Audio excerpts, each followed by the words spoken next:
अस्सलाम वालेकुम जी। सुबह सवेरे पाकिस्तान में बहुत खुशामदीद। मैं हूँ शिफा यूसुफजई और मैं हूँ वैस मंगलवाला। मेरी तरफ से भी आप सबको अस्सलाम वालेकुम। खुदा का शुक्र है कि उसने हमें आज की सुबह देखना नसीब फरमाई। और आज है 8 मुहर्रम और फिर कल 9 और 10। ये वो दिन है कि जिनके हवाले से अगर हम ये कहें कि तारीख़ इंसानी के ये वो दिन है कि सबसे ज़्यादा जुल्म की दास्तान इन्हीं दिनों में रकम की गई। लेकिन उस जुल्म की दास्तान ने हमें ये सिखाया कि कभी कभी आपको लगता है कि हक़ शायद शिकस्त खा गया हो, लेकिन ऐसा होता नहीं है। वो जो हक़ पर होता है वो हमेशा जीतता है।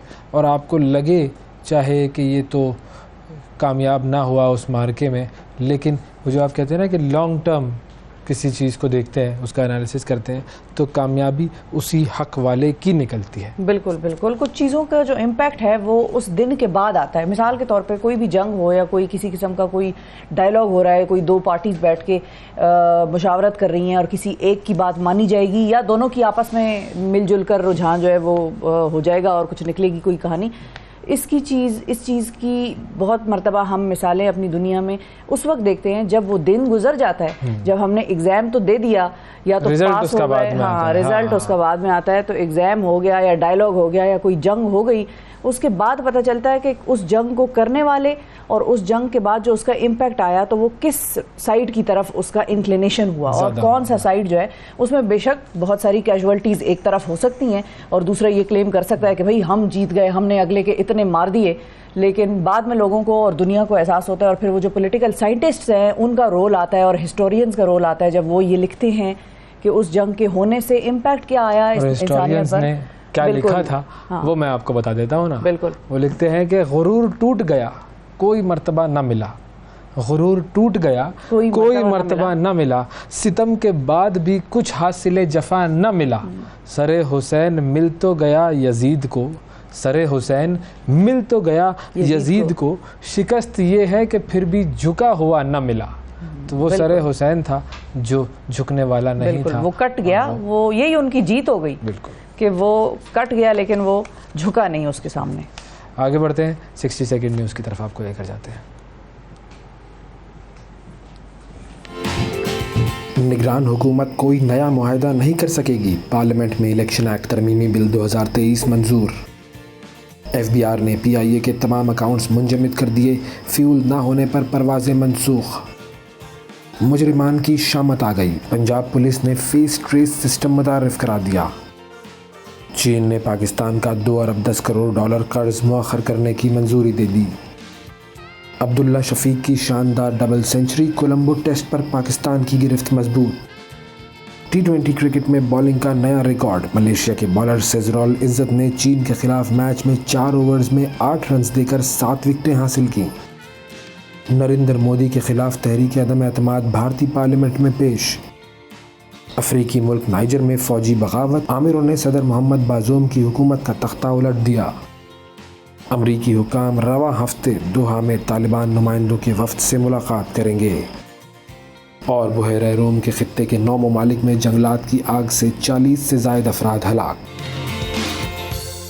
जी ये थी 60 सेकंड न्यूज़। अब ज़रा बात करते हैं ट्रेंडिंग स्टोरीज़ की और सबसे पहले क्रिकेट की गुफ्तगू कर लें ज़रा। क्रिकेट का जो मैच है बड़ी ही ज़बरदस्त सूरत हाल, पाकिस्तान यूँ कहिए कि उस मैच को अपनी गिरफ्त में ले चुका है। अच्छा, पाकिस्तान ने कल जो शानदार बैटिंग का मुजाहरा किया, भाई वाह वाह वाह वाह वाह वाह वाह वाह वाह वाह वाह वाह वाह वाह वाह, बहुत ही आला। और क्या खूबसूरत डबल सेंचुरी बनाई अब्दुल्ला ने। और देखें ये पहले मैच में भी एक डबल सेंचुरी बनी थी, इस मैच में भी एक डबल सेंचुरी बनी। अब ये जो इन्होंने एक अपना तसलसल बना लिया है ना, ये अगर चलता रहे तो क्या ही बात है। अच्छा, क्योंकि ये हमारे यहाँ पे टेस्ट बहुत कम होते हैं, बिल्कुल ये सबसे बड़ा मसला है। और हमारा जो बाबर आजम का बेचारे का मसला यही है कि आने वाले दिनों में इतने आमदनी वगैरह का इतना मसला नहीं है। अब हमने शायद अगले साल में सिर्फ 4-5 टेस्ट खेलने हैं, इस साल भी और अगले साल मिलाकर, तो क्या रैंकिंग रहेगी बेचारे की। वो बाबर आजम जो है वो दुनिया का नंबर 1 बैट्समैन है, लेकिन आप उसको खेलने के लिए मैदान में ही नहीं भेजेंगे तो वो जो बाकी लोग होंगे वो खेलते रहेंगे और उनकी रैंकिंग इंप्रूव होती रहेगी।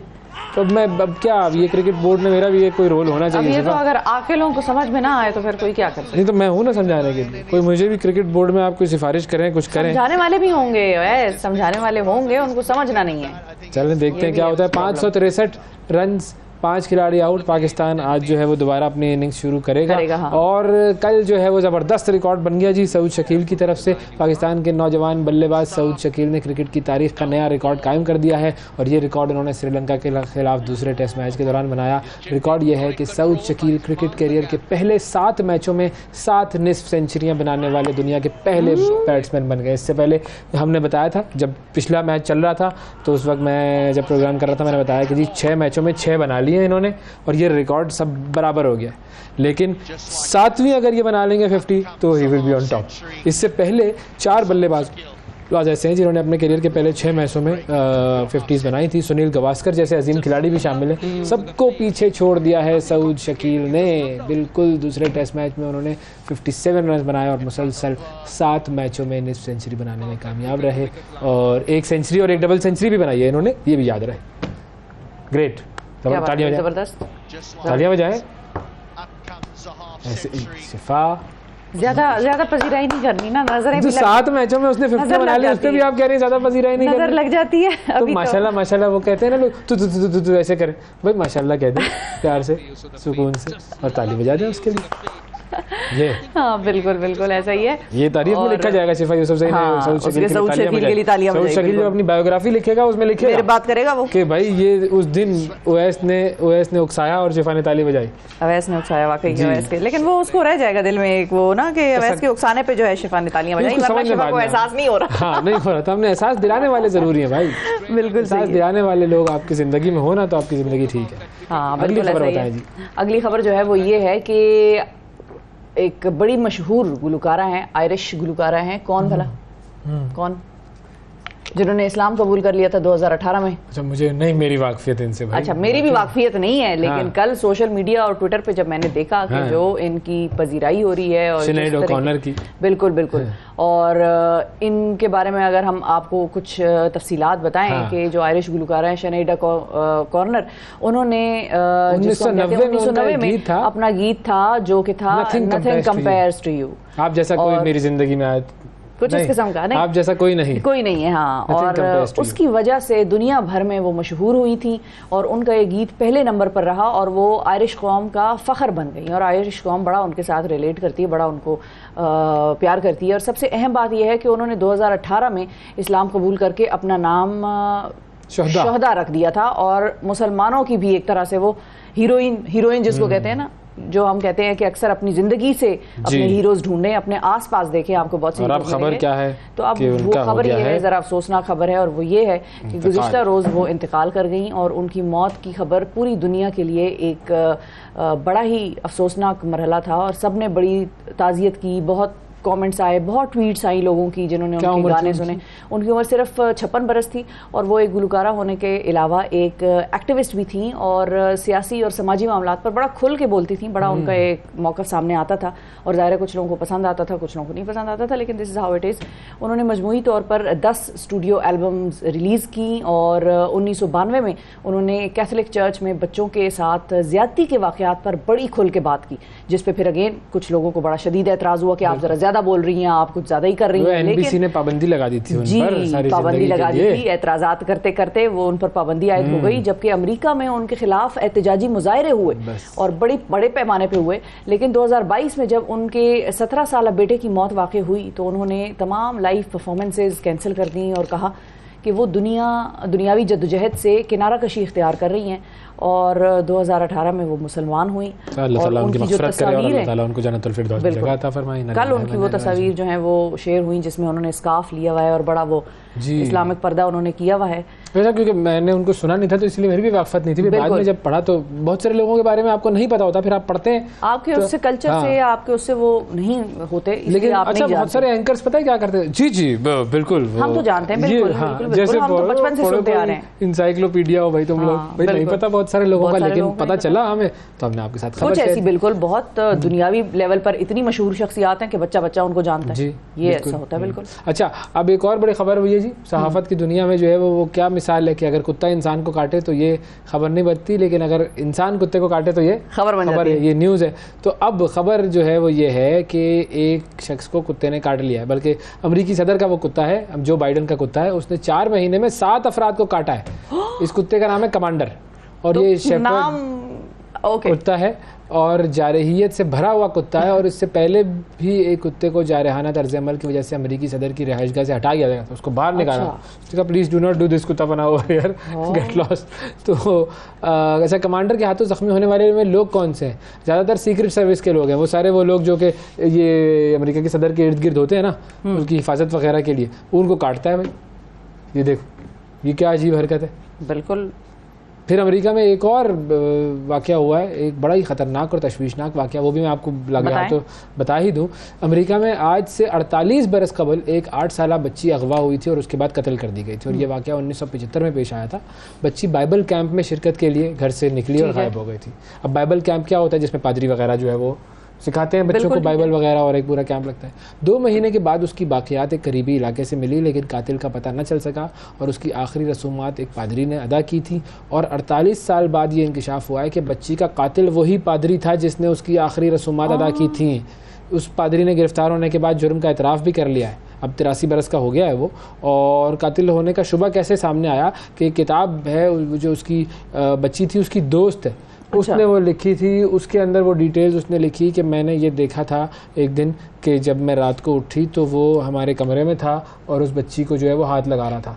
तो जाहिर है वो चीज़ मेरे जहन में नक्श थी, लेकिन मैं उस वक्त कुछ बोल नहीं सकी थी। बहरहाल जाहिर छोटे बच्चे उनको क्या बहुत ज़्यादा समझ नहीं समझ में आती। बहरहाल फिर ये बंदा इधर उधर हो गया, फिर जॉर्जिया की रियासत से ये गिरफ़्तार हुआ, तलाश किया गया उसको, और अब जो है वो पता चला है कि जी यही है।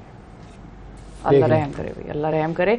हम आगे बढ़ते हैं ट्रेंडिंग स्टोरी से और थोड़ा सा रिपोर्टर्स की तरफ जाते हैं और उनसे जानते हैं कि मुहर्रमुल हराम के मुख्तलिफ शहरों में किस किस्म के इंतजामात किए गए हैं, रूट्स का क्या सिलसिला है, और जो वाईफाई की बंदिश है वो कहाँ कहाँ देखी जा रही है। हमारे साथ साजिद खान है रावलपिंडी और इस्लामाबाद के बारे में हमें आगाह करेंगे। अस्सलाम वालेकुम साजिद खान साहब।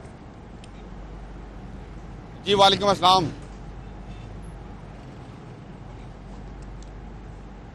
बहुत शुक्रिया साजिद साहब, वक्त निकाला आपने। सबसे पहले तो ये बताइए कि इस्लामाबाद और रावलपिंडी के क्या इंतजामात सामने आ रहे हैं, कौन से रूट्स ऐसे हैं जो कि खुले होंगे आवाम के लिए ख़ास तौर पर 9 और 10 मुहर्रम के दिन, और कौन से ऐसे रास्ते हैं जो कि जहाँ से जुलूसों ने गुजरना है, जहाँ से प्रोसेशंस ने गुजरना है, और वो रास्ते बंद होंगे आम ट्रैफिक के लिए।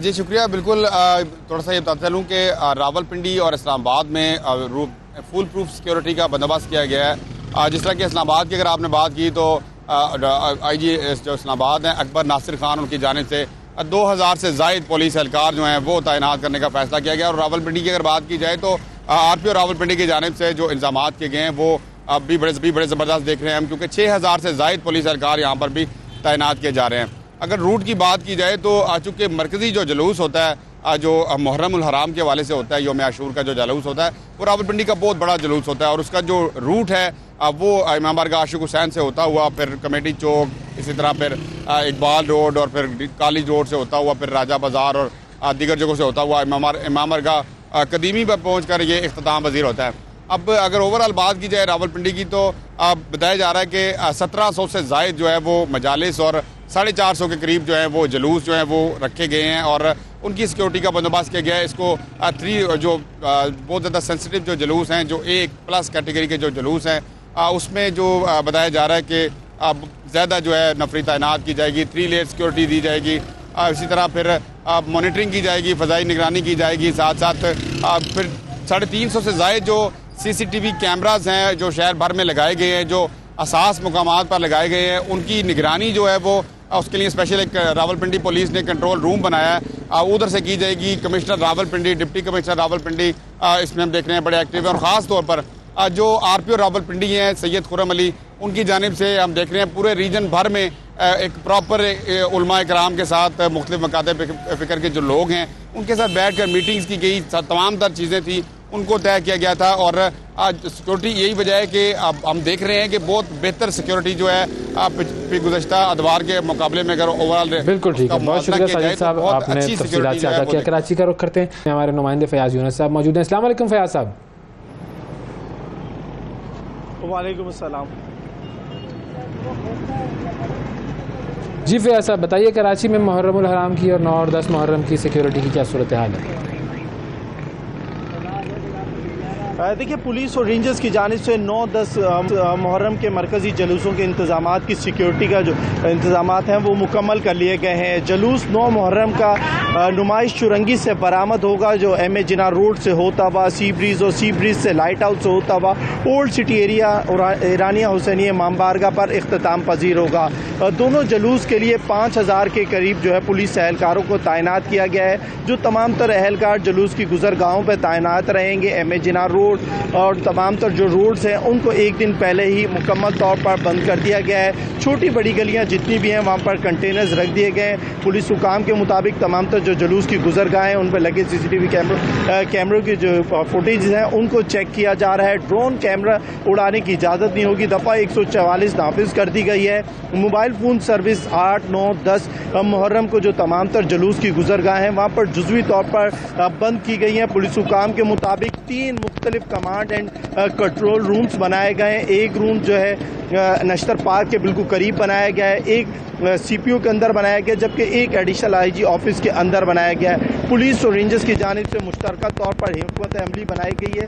3 लेयर्स में जो है ये सिक्योरिटी फराम की जाती है। सबसे पहले पुलिस एहलकार, उनके बाद SSU के कमांडोज और तीसरी लहर पे जो जुलूस की होते हैं वो रेंजर्स के जवान होते हैं। लेकिन इन तमाम तर जुलूस में जो मदद का किरदार अदा करते हैं वो स्काउट्स होते हैं, तो स्काउट्स का काफ़ी ज़्यादा अहम किरदार होता है। इस वक्त मैं मौजूद हूँ खुदादात कॉलोनी पे, जहाँ पर तमाम तर रस्तों को बंद करने का सिलसिला शुरू कर दिया गया है, क्योंकि आज कराची में 8 मुहर्रम का भी जुलूस 12 बजे के करीब निकाला जाएगा, जिसके इंतजामात किए जा रहे हैं। जी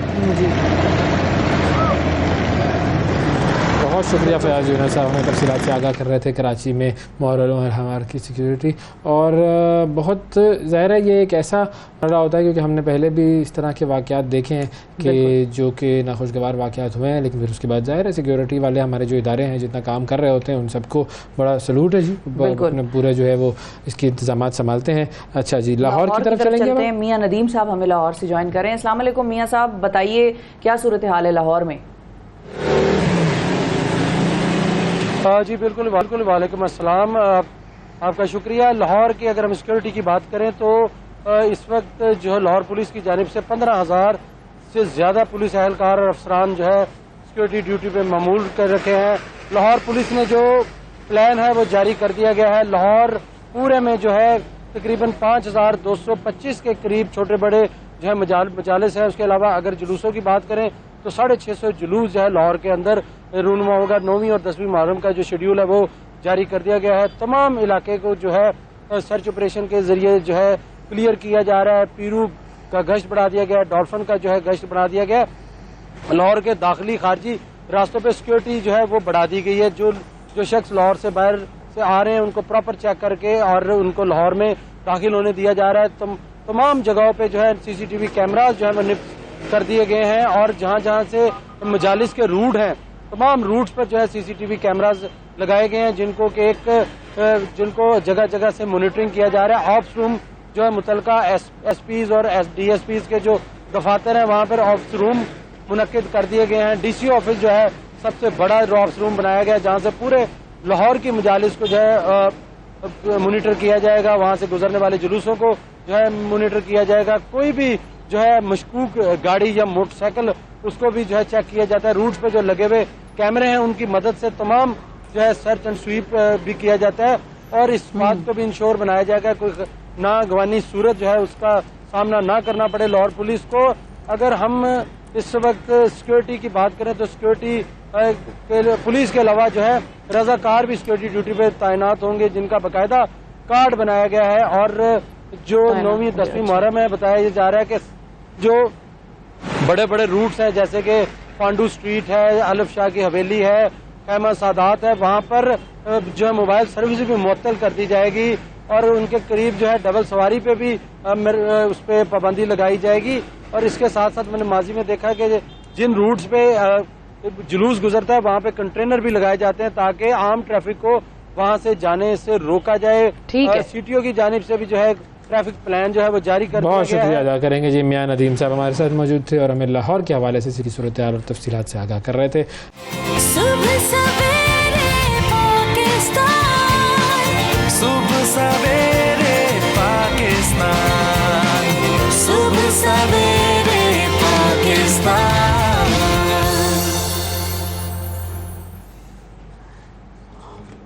वेलकम बैक जी। सुबह सवेरे पाकिस्तान में एक मरतबा फिर खुशामदीद। अब एक और अहम खबर की तरफ आपको लेकर जाते हैं। हमने अपने प्रोग्राम में आपसे मुलाकात करवाई थी एक ऐसे शख्स से, बिल्कुल, जिसके ऊपर एक बहुत बड़ा सान्या गुजरा। जनाब सईदुर रहमान साहब, जिनका 1.5 साल का बच्चा एक ओपन मैन होल या नाले में गिरकर जा बहक हो गया और उसके बाद हुकूमत ने उस पर नोटिस लिया। हमने कल भी ये बात की थी कि जनाब वज़ीर आला जो है मोहसिन नकवी साहब पंजाब के, उन्होंने उस पर नोटिस लिया है, उन्होंने इज़हार ताज़ियत किया। लेकिन उसके बाद क्या हुआ, हाँ। असल चीज़ हमें ये जाननी है, क्योंकि हमारे यहाँ पर वक्ती चीज़ें बहुत ज़्यादा होती हैं लेकिन उसका असल में जो इम्पैक्ट होता है चीज़ों का वो हमें नज़र नहीं आता है। लिप सर्विस होती है जी, और कोई इम्पैक्टफुल काम नहीं होते। अब वज़ीर आला ने तो ऑर्डर दे दिया। आप जो नीचे जो ब्यूरोक्रेसी है वो किस चीज़ के वो क्या काम कर रही है, कैसे इस केस को आगे लेकर बढ़ रही है, हम बात करेंगे जी। सईदुर रहमान साहब हमारे लिए। अस्सलाम वालेकुम। जी वालेकुम सलाम। जी सईद साहब, बताइएगा कि अब क्या सूरत हाल है और वज़ीर आला मोहसिन नकवी साहब से आपकी हुई मुलाकात, उन्होंने ताज़ियत की, उन्होंने उसके बाद फिर क्या हुआ? फिर क्या हुआ? सबसे पहले तो मैं तमाम जो आपके मीडिया के लोग हैं उनका मशकूर हूँ कि उन्होंने जो है मेरी आवाज़ जो है वानी बाला तक पहुँचाई, क्योंकि जिनका काम था उन्होंने ये काम नहीं किया। हालांकि अब मीडिया हाउसेस का ये काम बनता नहीं है, फिर भी आप लोगों ने जो है एक गरीब की आवाज़ बन के ये इस चीज़ को आप लोगों ने जो है वज़ीर आला तक पहुँचाई। फिर उन्होंने इस चीज़ का नोटिस लिया। लेकिन कल मैं जब काम पर था मुझे पता चला कि मेरे जो जहाँ पे यह हादसा हुआ है वहाँ पे वो डीसी और उसके साथ उसकी जितनी भी टीम थी वो आई हुई थी। उन्होंने जब मुझे पता चला, मैं उधर गया हूँ तो वहाँ पर सारे लोग मौजूद थे और वहाँ पे जो आसपास के लोग हैं उनसे कुछ बयान लिए जा रहे थे। तो मैं जब पहुँचा हूँ, मैं मिला हूँ, तो मुझे ऐसा नहीं लगा कि जैसे वो मुझे ताज़ियत करने के लिए या हमदर्दी के लिए आए हुए, बल्कि वो उल्टा जो है उस पर मुझे कसूरवार ठहराने के लिए और प्रेशराइज करने की कोशिश कर रहे थे, उसलिए आए हुए थे।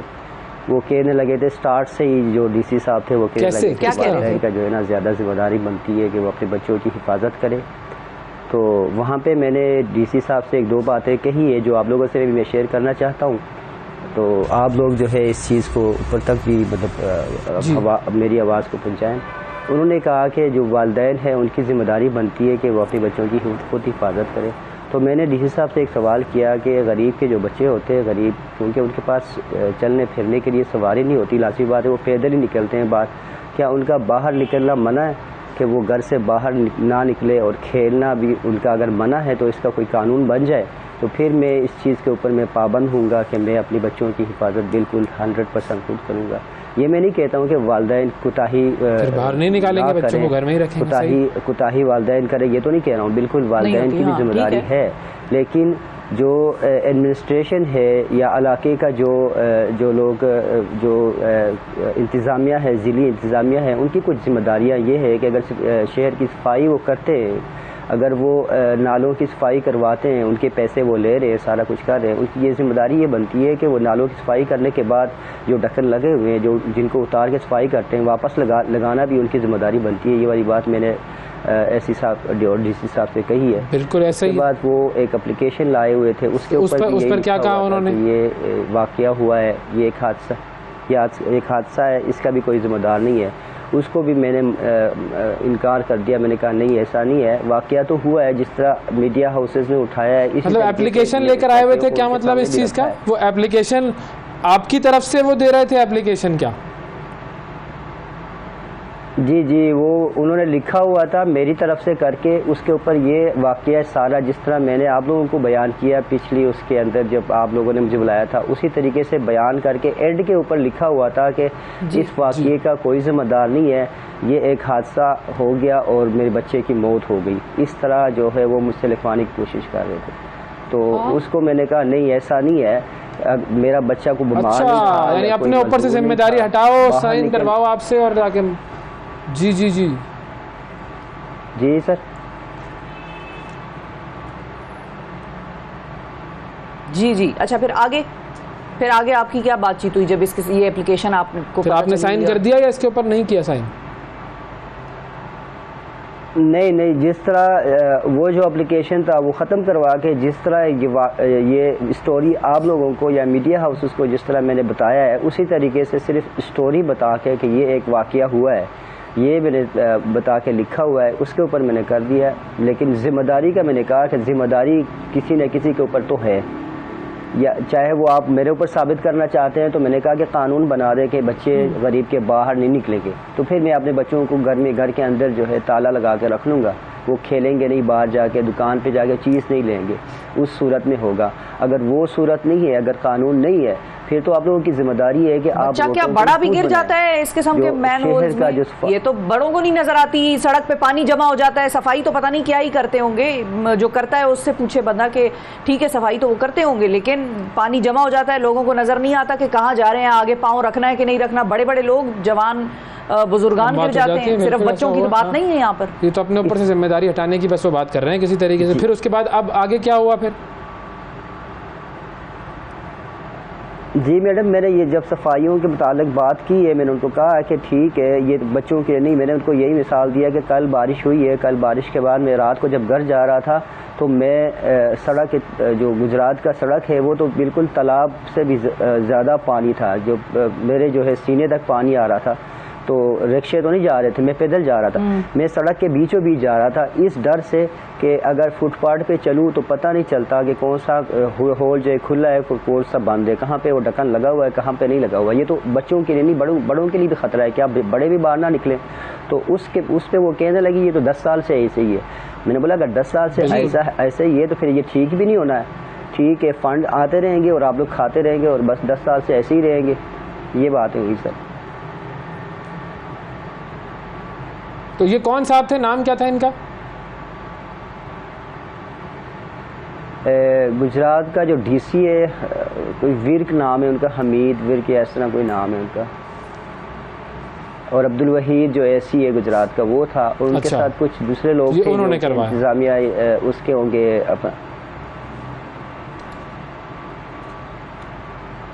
Municipal corporation. ठीक है, तो अब फाइनल आउटकम इसका क्या निकला? ये सारी डिस्कशन का अगले 10 साल भी यही रहना है, इसी तरह रहना है? उन्होंने क्या कहा?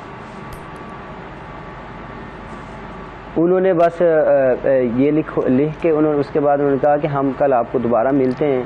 तो मैंने उनसे यही रिक्वेस्ट की कि शहर गुजरात जो है इस तरह ये जो हालात है, इन हालात का जो डिज़र्व नहीं करता शहर गुजरात। कोई छोटा मोटा शहर नहीं है, ये बहुत बड़ा शहर है, और यहाँ पे जो है ये जो नाले ये तो कातिल बन चुके हैं, बड़ों के लिए भी और बच्चों के लिए भी।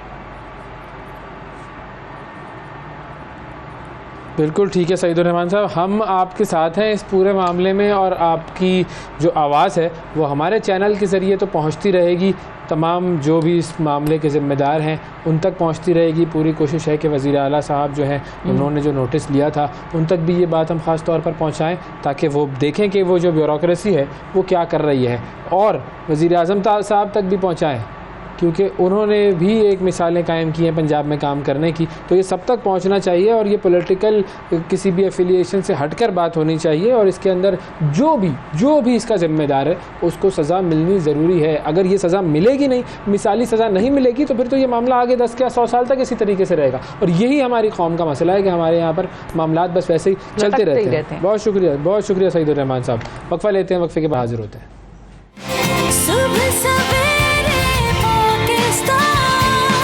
सुबह सवेरे पाकिस्तान, सुबह सवेरे पाकिस्तान।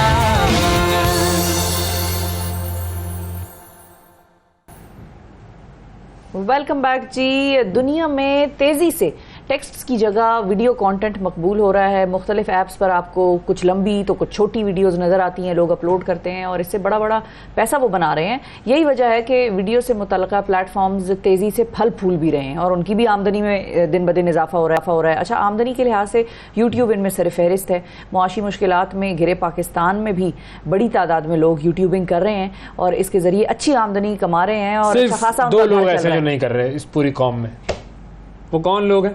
नाजरीन, उसका आप बेहतर फैसला कर सकते हैं। उनमें एक तो हम हैं और एक ये है, बस हम दोनों ही हैं जो नहीं कर रहे, लेकिन जो फायदा उठा रहे हैं उनमें से आपकी मुलाकात हम एक खातून से कराते हैं। राशिदा मलिक इनका नाम है। 2 साल कबल ट्यूशन पढ़ाया करती थी, लेकिन फिर अब उनको कुछ पढ़ाने बढ़ाने की जरूरत नहीं है क्योंकि उन्होंने 2 साल में इतनी कामयाबी हासिल कर ली है। माशाल्लाह, बिल्कुल माशाल्लाह। और उसका अंदाजा आप इस बात से लगाएं कि इन्होंने चैनल की आमदनी से अपना घर भी खरीद लिया और आप भी हल्का फुल्का मेहनत करके, हल्का फुल्का कंटेंट डाल के, तसलसल के साथ अगर लोगों का एतमाद खुद पर बहाल रखें तो आप भी ये काम कर सकते हैं। शानदार कहानी है। राशिदा मलिक साहब हमारे साथ मौजूद हैं। अस्सलाम वालेकुम राशिदा। वालेकुम अस्सलाम, कैसी हैं आप? खैरियत से हैं? राशिदा, देखें, सबसे पहले प्रोग्राम का आगाज प्रोग्राम का आगाज ये कैसी वैसी से नहीं करें आप। प्रोग्राम के आगाज में राशिदा आप हमें कुछ जो है वो सलवातें सुना दें हम दोनों को। थोड़ा सा आप हमें जरा करेंगी ना, जरा कोई हमारा जोश शायद जाग जाए। थोड़ा सा हमारी बेइज्जती कर दें आप थोड़ी सी कि ये कि आप लोग कुछ क्यों नहीं कर रहे। आप लोग भी बहुत अच्छा काम कर रहे हैं, बस डेली मेहनत किया करें, डेली नया कंटेंट लेके आया करें तो जो यानी कि आजकल आवाम देखना चाहती है, और आप अपने कंटेंट पे मेहनत करें जिस तरह हमने की है।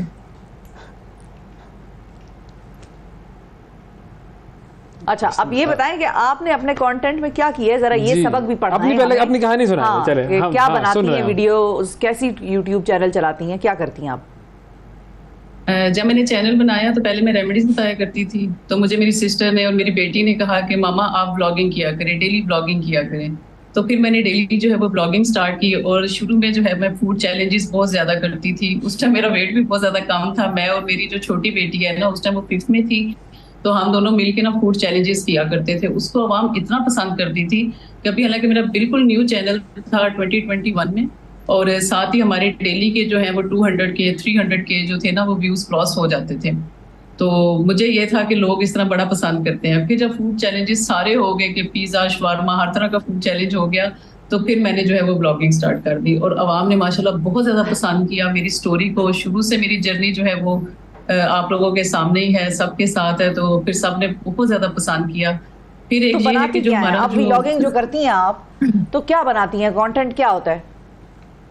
मेरा जो चैनल है ना उस पे हर तरह का कंटेंट है, यानी कि आपको कुकिंग के अकॉर्डिंग भी मिलेगा, ब्यूटी टिप्स भी मिलेंगे, आपको प्रमोशंस भी मिलेंगी, आपको ब्लॉगिंग भी मिलेगी, इमोशनल्स भी मिलेंगे, शादी के ब्लॉग्स। तो उसमें आपको मल्टीपल यानी कि आपको ब्लॉगिंग कंटेंट मिल जाएगा। उसमें ये नहीं है कि सिर्फ एक मैं बनाती हूँ, यानी कि जो मैं डेली कर रही होती हूँ मैं अपनी रूटीन वो शेयर करती हूँ। उसमें मैं होती हूँ, मेरी सारी जिंदगी आपकी जो है उसके अंदर नजर आ जाएगी हमें। अच्छा, अब आपका ये ट्यूशन पढ़ाने वाला सिलसिला जो था, हाँ वो बिल्कुल मैं वही देख रहा था अभी स्क्रीन पर, मैं उस पर भी बात करूंगा। तो मुझे ज़रा बताएं कि ट्यूशन से यूट्यूब की तरफ आप आई कैसे? आपने मतलब पहले ट्यूशन पढ़ाती थी, उसमें आप क्या पढ़ाती थी और उसमें आप कितने कमा रही थी, और उसके बाद फिर ये जो आपका सिलसिला यूट्यूब का शुरू हुआ तो क्या तब्दीली आई? मैं जब ट्यूशन पढ़ाती थी तो मेरे बच्चों के जो क्लास फेलोज थे उनको, उनकी फ्रेंड्स को, क्योंकि मेरी जो बेटियाँ थी उनका बहुत अच्छा रिजल्ट आता था, तो वो कहती थी तुम लोग कहाँ से पढ़ते हो, जिस तरह बच्चे क्लास में डिस्कस करते हैं ना, तो वो बच्चे कहते थे, मेरी बेटियां कहती थी कि हम लोग अपनी मामा हमें पढ़ाती हैं। तो फिर वो बच्चे जो थे वो मलाइका, रुशा की जो मेरी बेटियां हैं उनकी क्लास फेलोज मेरे पास ट्यूशन पढ़ने आया करते थे। तो उस टाइम मैं मंथली तकरीबन 10 से 12 हज़ार कमाती थी और मेरे हस्बैंड भी साथ में साइड बिजनेस किया करते थे। लेकिन आपको पता है कि इतना ज्यादा उनका बड़ा बिजनेस नहीं था, लेकिन अल्लाह का शुक्र है गुजारा हो जाता था। तो मेरी सिस्टर जो है वो, उनका चैनल था, उनके साथ मैं ब्यूटी टिप्स और रेमेडीज हम बताया करते थे। तो वहाँ से मुझे ऑडियंस ने बड़ा पसंद करना शुरू किया। तो फिर मैंने सोचा कि हाँ मैं अपना चैनल बनाती हूँ। मुझे मेरी सिस्टर ने भी बहुत हेल्प की, मेरी फैमिली ने मुझे बहुत ज़्यादा सपोर्ट किया। स्पेशली मेरी जो बड़ी बेटी है उस टाइम वो माशाल्लाह 9th-10th में थी, तो उस टाइम उसने फिर काफ़ी ज़्यादा मुझे सपोर्ट किया। फिर हमने मिल के जो है वो ब्लॉगिंग स्टार्ट कर दी। तो अब ये एडिटिंग वगैरह कौन करता है, कैमरा कौन चलाता है? मुझे तो वही एडिटिंग से मौत आती है, जिसको कहते हैं ना मौत का आना। बस मुझे एडिटिंग आती है, हालांकि मुझे एडिटिंग आती है, लेकिन एडिटिंग से तो मौत आती है। बहुत बुरा लगता है। बहुत ज्यादा, मुझे लिटरली मौत आती है। मैं एडिटिंग से ये होता है कि मैं फटाफट कंटेंट बना लूंगी, वीडियो बना लूंगी तो मैं बच्चियों को दे दूंगी। फिर बाकी पता है आपको, घर है एज अ मदर, आपके ऊपर बहुत ज्यादा जिम्मेदारियां होती हैं, फैमिली देखनी है, घर देखना है। तो मेरी बेटियां माशाल्लाह बड़ी ब्लेसिंग है दोनों। आप तो छोटी जो है वो भी कर लेती है, तो वो सारी एडिटिंग थंबनेल मेरी बेटियां करती हैं। और हमें बड़ा शौक है शुरू से ना व्लॉगिंग का। अभी मैं इंस्टा पे मैं बहुत ज्यादा एक्टिव हूँ। इंस्टा तो उनका क्या शेयर है ये भी तो बताएं। मतलब ठीक है, अम्मा तो कमा रही हैं लेकिन काम अगर बेटियां भी कर रही हैं तो उनका क्या शेयर है इसमें, आमदनी में? आमदनी में वो जो माशाल्लाह बात कहती हैं, जो वो ख्वाहिश जाहिर करती हैं, तो वो उनकी हर ख्वाहिश पूरी होती है। बाकी इस तरह कोई नहीं है, वो इस तरह नहीं है कि हमें स्पेशल पॉकेट मनी चाहिए। हाँ, अगर उनको चाहिए भी हो, जो उन्होंने ट्रिप्स पे जाना है, तो उनकी माशाल्लाह हर ख्वाहिश पूरी होती है। अच्छा, जबरदस्त। तो अब ये जो आपका चैनल है उसमें आपके शौहर साहब का क्या किरदार है? वो भी हमें बस बहुत ज्यादा सपोर्ट करते हैं, क्योंकि आपको पता है हम सरगोदा में रहते हैं। तो सरगोदा एक बड़ा छोटा सा शहर है, तो वहां पर यानी कि लोगों ने मुझे बहुत ज्यादा पसंद किया, बड़ा अप्रिशिएट किया। मेरा जो मेका है ना, वो सारे तकरीबन ब्लॉगिंग कर रहे हैं। मेरी सिस्टर, मेरे भाई, हम सब ब्लॉगिंग करते हैं। तो वो जो एक फैमिली यूनिटी होती है वो बड़ा मैटर करती है। तो हमारी जी, वो हमारे सारे जो है फिर हम कोलैब करते हैं, तो फिर अवाम हम दावतें करते हैं, तो लोग बहुत ज्यादा पसंद करते हैं। क्योंकि सब ने ना एक अपनी यूट्यूब के ऊपर आप कह लें कि एक अपनी पहचान जो है ना वो बना ली है। तो वो सब जो हमारी एक फैमिली बॉन्डिंग है वो बड़ी जबरदस्त है। तो सब जो है हमारी फैमिली बॉन्ड को बहुत ज्यादा पसंद करते हैं। अच्छा, मेरी एक यूट्यूबर से बात हो रही थी, तो उनसे मैंने पूछा, उन्होंने खुद ही बताया। अब आपसे भी मेरा ये सवाल है। किस्सा अच्छा, एक बता दूं मैं आपको, ये शिफा अगर अपने किस्सों का चैनल शुरू करे ना वो बहुत चलेगा। हर सेगमेंट में शिफा का कोई ना कोई किस्सा होगा। बड़ा मजेदार है। चलो, उन्होंने मुझे क्या बताया, और वो सवाल भी मैं आपसे करूंगी कि कौन सी ऐसे काम है जो अब मिसाल के तौर पे आप पूरी अपनी जिंदगी के व्लॉग्स बनाती हैं, खाने हैं, दावतें हैं, शादियां हैं, बाजार जाना है, देगे पक रही हैं, हम जिस तरह की स्क्रीन पे देख रहे हैं, तो कौन से ऐसे काम है जो खालिसतन सिर्फ यूट्यूबिंग के लिए करने पड़ते हैं? क्योंकि उन्होंने कहा, एक तो मुझे अपना ससुराल बिल्कुल पसंद नहीं है, लेकिन हर वक्त अब यूट्यूब के लिए व्लॉग बनाना है, खाने बनाने हैं, तो फिर मैं उनको बुला ही लेती हूँ कि चलो आ जाओ खा लो। ये तौबा है भाई। तो वो यूट्यूब के लिए अपने ससुराल को दावत देती हैं कि भाई आ जाओ खाने वाने, कहती हैं। तो वो अरेंजमेंट इसलिए आपको क्या ऐसा काम पसंद नहीं है जो करती हैं आप यूट्यूब के लिए? ये पूछना बिल्कुल नहीं। मेरे सास ससुर की डेथ हो गई है बहुत पहले की बात, अभी मैंने ब्लॉगिंग नहीं स्टार्ट की थी। तो यूट्यूब पे हमें बड़ा कुछ करना पड़ता है। अभी लास्ट टाइम हमने वो आइस वाला चैलेंज किया, तो एंड पे हमने वाइपर लगाना था ना, तो वो मेरी बेटी ने जब वाइपर लगाया तो वो कहती है, मामा देखे यूट्यूब के लिए हमें क्या क्या करना पड़ता है। सम टाइम इतनी मैं लेजी होती हूँ, सम टाइम मेरी तबीयत बहुत ज्यादा खराब होती है। और अमूमन जिस तरह होता है कि मुझे कैनोला लगा हुआ होगा। जब हम इस घर में शिफ्ट हुए थे ना, तो हमने अब वो ब्लॉग बनाना था कि first day in my new home ना, तो उस दिन मुझे कैनोला लगा हुआ था, लेकिन फिर भी हमने ब्लॉग बनाया था। तो इस तरह आपको यूट्यूब के लिए करना तो बहुत कुछ पड़ता है, इसमें कोई शक नहीं है। अगर आप बीमार हो, आप हॉस्पिटल में हो, लेकिन फिर भी आप ब्लॉगिंग। अच्छा, लेकिन ये जो घर है, ये जो घर आप लोगों ने बनाया है, माशाल्लाह से, अल्लाह आप लोगों को नसीब करे और इसमें आप लोग बहुत खुशियां देखें। ये घर यूट्यूब ही की आमदनी से बनाया है? इसमें मेरे हस्बैंड ने भी बड़ा पार्टिसिपेट किया है। कुछ उनकी इनकम थी, और यानी कि अगर आप कह लेना कि थोड़ा सा ज्यादा जो वो शेयर किया वो मैंने किया, पार्टिसिपेट किया, यानी कि ज्यादा जो थे वो मैंने भी किए, लेकिन मेरे हस्बैंड का भी इसमें नाम पे तो आपके ही होगा ना, मतलब। जी, वो मुझे बड़ा शौक था। उनको ये था कि तुम्हें बहुत ज्यादा शौक है, तुम डिजर्व करती हो। मेरा बड़ा शौक था कि मेरे नाम पे कोई प्रॉपर्टी हो, तो वो फिर मैंने अपने ही नाम लिखवा लिया। लेकिन इसमें हस्बैंड का भी शेयर है। भाई वाह, जबरदस्त। अभी हम लोग जो है वो इंस्टा के ऊपर बहुत अच्छा देसी अम्मी का कंटेंट बनाते हैं लोगों को रागिब करने के लिए, यूट्यूबिंग के लिए। अच्छा, इंस्टा पे जी, इंस्टाग्राम पे हम बहुत ज्यादा कंटेंट बनाते हैं। 150 के मेरे फॉलोअर्स हैं इंस्टाग्राम पे, वो देसी अम्मी वाले, वो बड़े मैं और मेरी बेटी जो है ना, वो भी लोग हमारी रील्स को बहुत ज्यादा पसंद करते हैं। टिकटॉक पे हम बहुत ज्यादा एक्टिव हैं, तो वहां से भी ये है कि ऑडियंस बहुत अच्छा रिस्पॉन्स रहता है। मेरा यूजर से कमाई का सिलसिला नहीं शुरू? नहीं, उनसे पैसे नहीं आते। इंस्टाग्राम से ये होता है कि आपको ब्रांड्स की कोलैबोरेशन आ जाती है। अच्छा, चलो मैं अभी चेक करता हूँ। देसी अम्मी, ये लिख के सर्च करूँ, देसी अम्मी? हाँ, इंस्टाग्राम पे आप हमारी रील्स देखना कि जो देसी माएँ हैं वो किस तरह सोचती हैं। और मैं तो सिर्फ ये कहती हूँ कि पाकिस्तान में इससे ज्यादा सेफ कोई प्लेटफॉर्म नहीं है कि आप इतना अच्छा आईडी क्या है आपकी? राशिदा मलिक, 150 के फॉलोअर्स हैं। अच्छा, इंस्टाग्राम पे भी राशिदा मलिक है?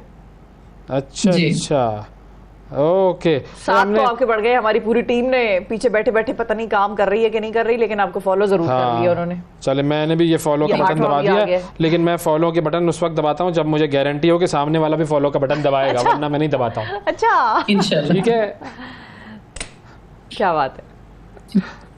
लेकिन मैं लोगों से ये कहती हूँ कि जब हमें काम कोई नहीं गोली करानी होती है ना इंसान। मेरा ये कहना है कि पाकिस्तान में रह के इससे ज्यादा अच्छा सेफ प्लेटफॉर्म कोई नहीं है। आप अपनी लिमिट्स क्रिएट करो। अब जिस तरह मैं मैरिड हूँ, माशाल्लाह मेरी बड़ी बेटी जो है वो FSC प्री मेडिकल उन्होंने कर लिया। अब आगे हम उनका फ्यूचर का कुछ ना कुछ डिसाइड कर रहे हैं।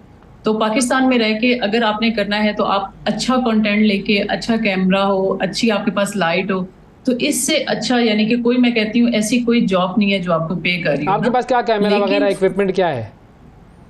अभी मेरे पास आईफोन से मैं करती हूँ ब्लॉगिंग।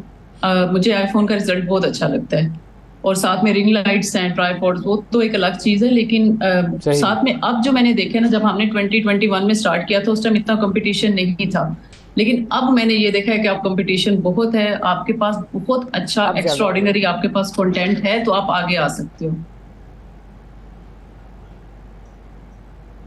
बिल्कुल सही बात है जी। हम आपका चैनल देखते हैं, उससे सबक सीखते हैं। बिल्कुल। और इंस्टाग्राम में क्विकली जाते जाते पाकिस्तानियों को बता दें कि इंस्टाग्राम पाकिस्तान की एक मकबूल तरीन सोशल मीडिया ऐप है, और आपके लिए खुशखबरी ये है कि आप इस ऐप के जरिए भी पैसे कमा सकते हैं। और इंस्टाग्राम ने एक नए प्रोग्राम का ऐलान किया है जिसमें फॉलोअर्स अपनी पसंदीदा शख्सियात की पोस्ट, तस्वीर, रील्स और हाईलाइट्स जो हैं उन पर पैसे भेज सकेंगे। यानी कि वो जिस तरह से फेसबुक का स्टार ऑप्शन है कि आप किसी का कॉन्टेंट पसंद करें तो आप उसको स्टार भेज सकते हैं, तो इसी तरह आप इनको भी पैसे भिजवा सकेंगे। प्रोग्राम का ऐलान मेटा ने 2022 में किया था, और इसकी अमेरिका में आजमाइश जो है यानी कि तजर्बे शुरू हो गए हैं।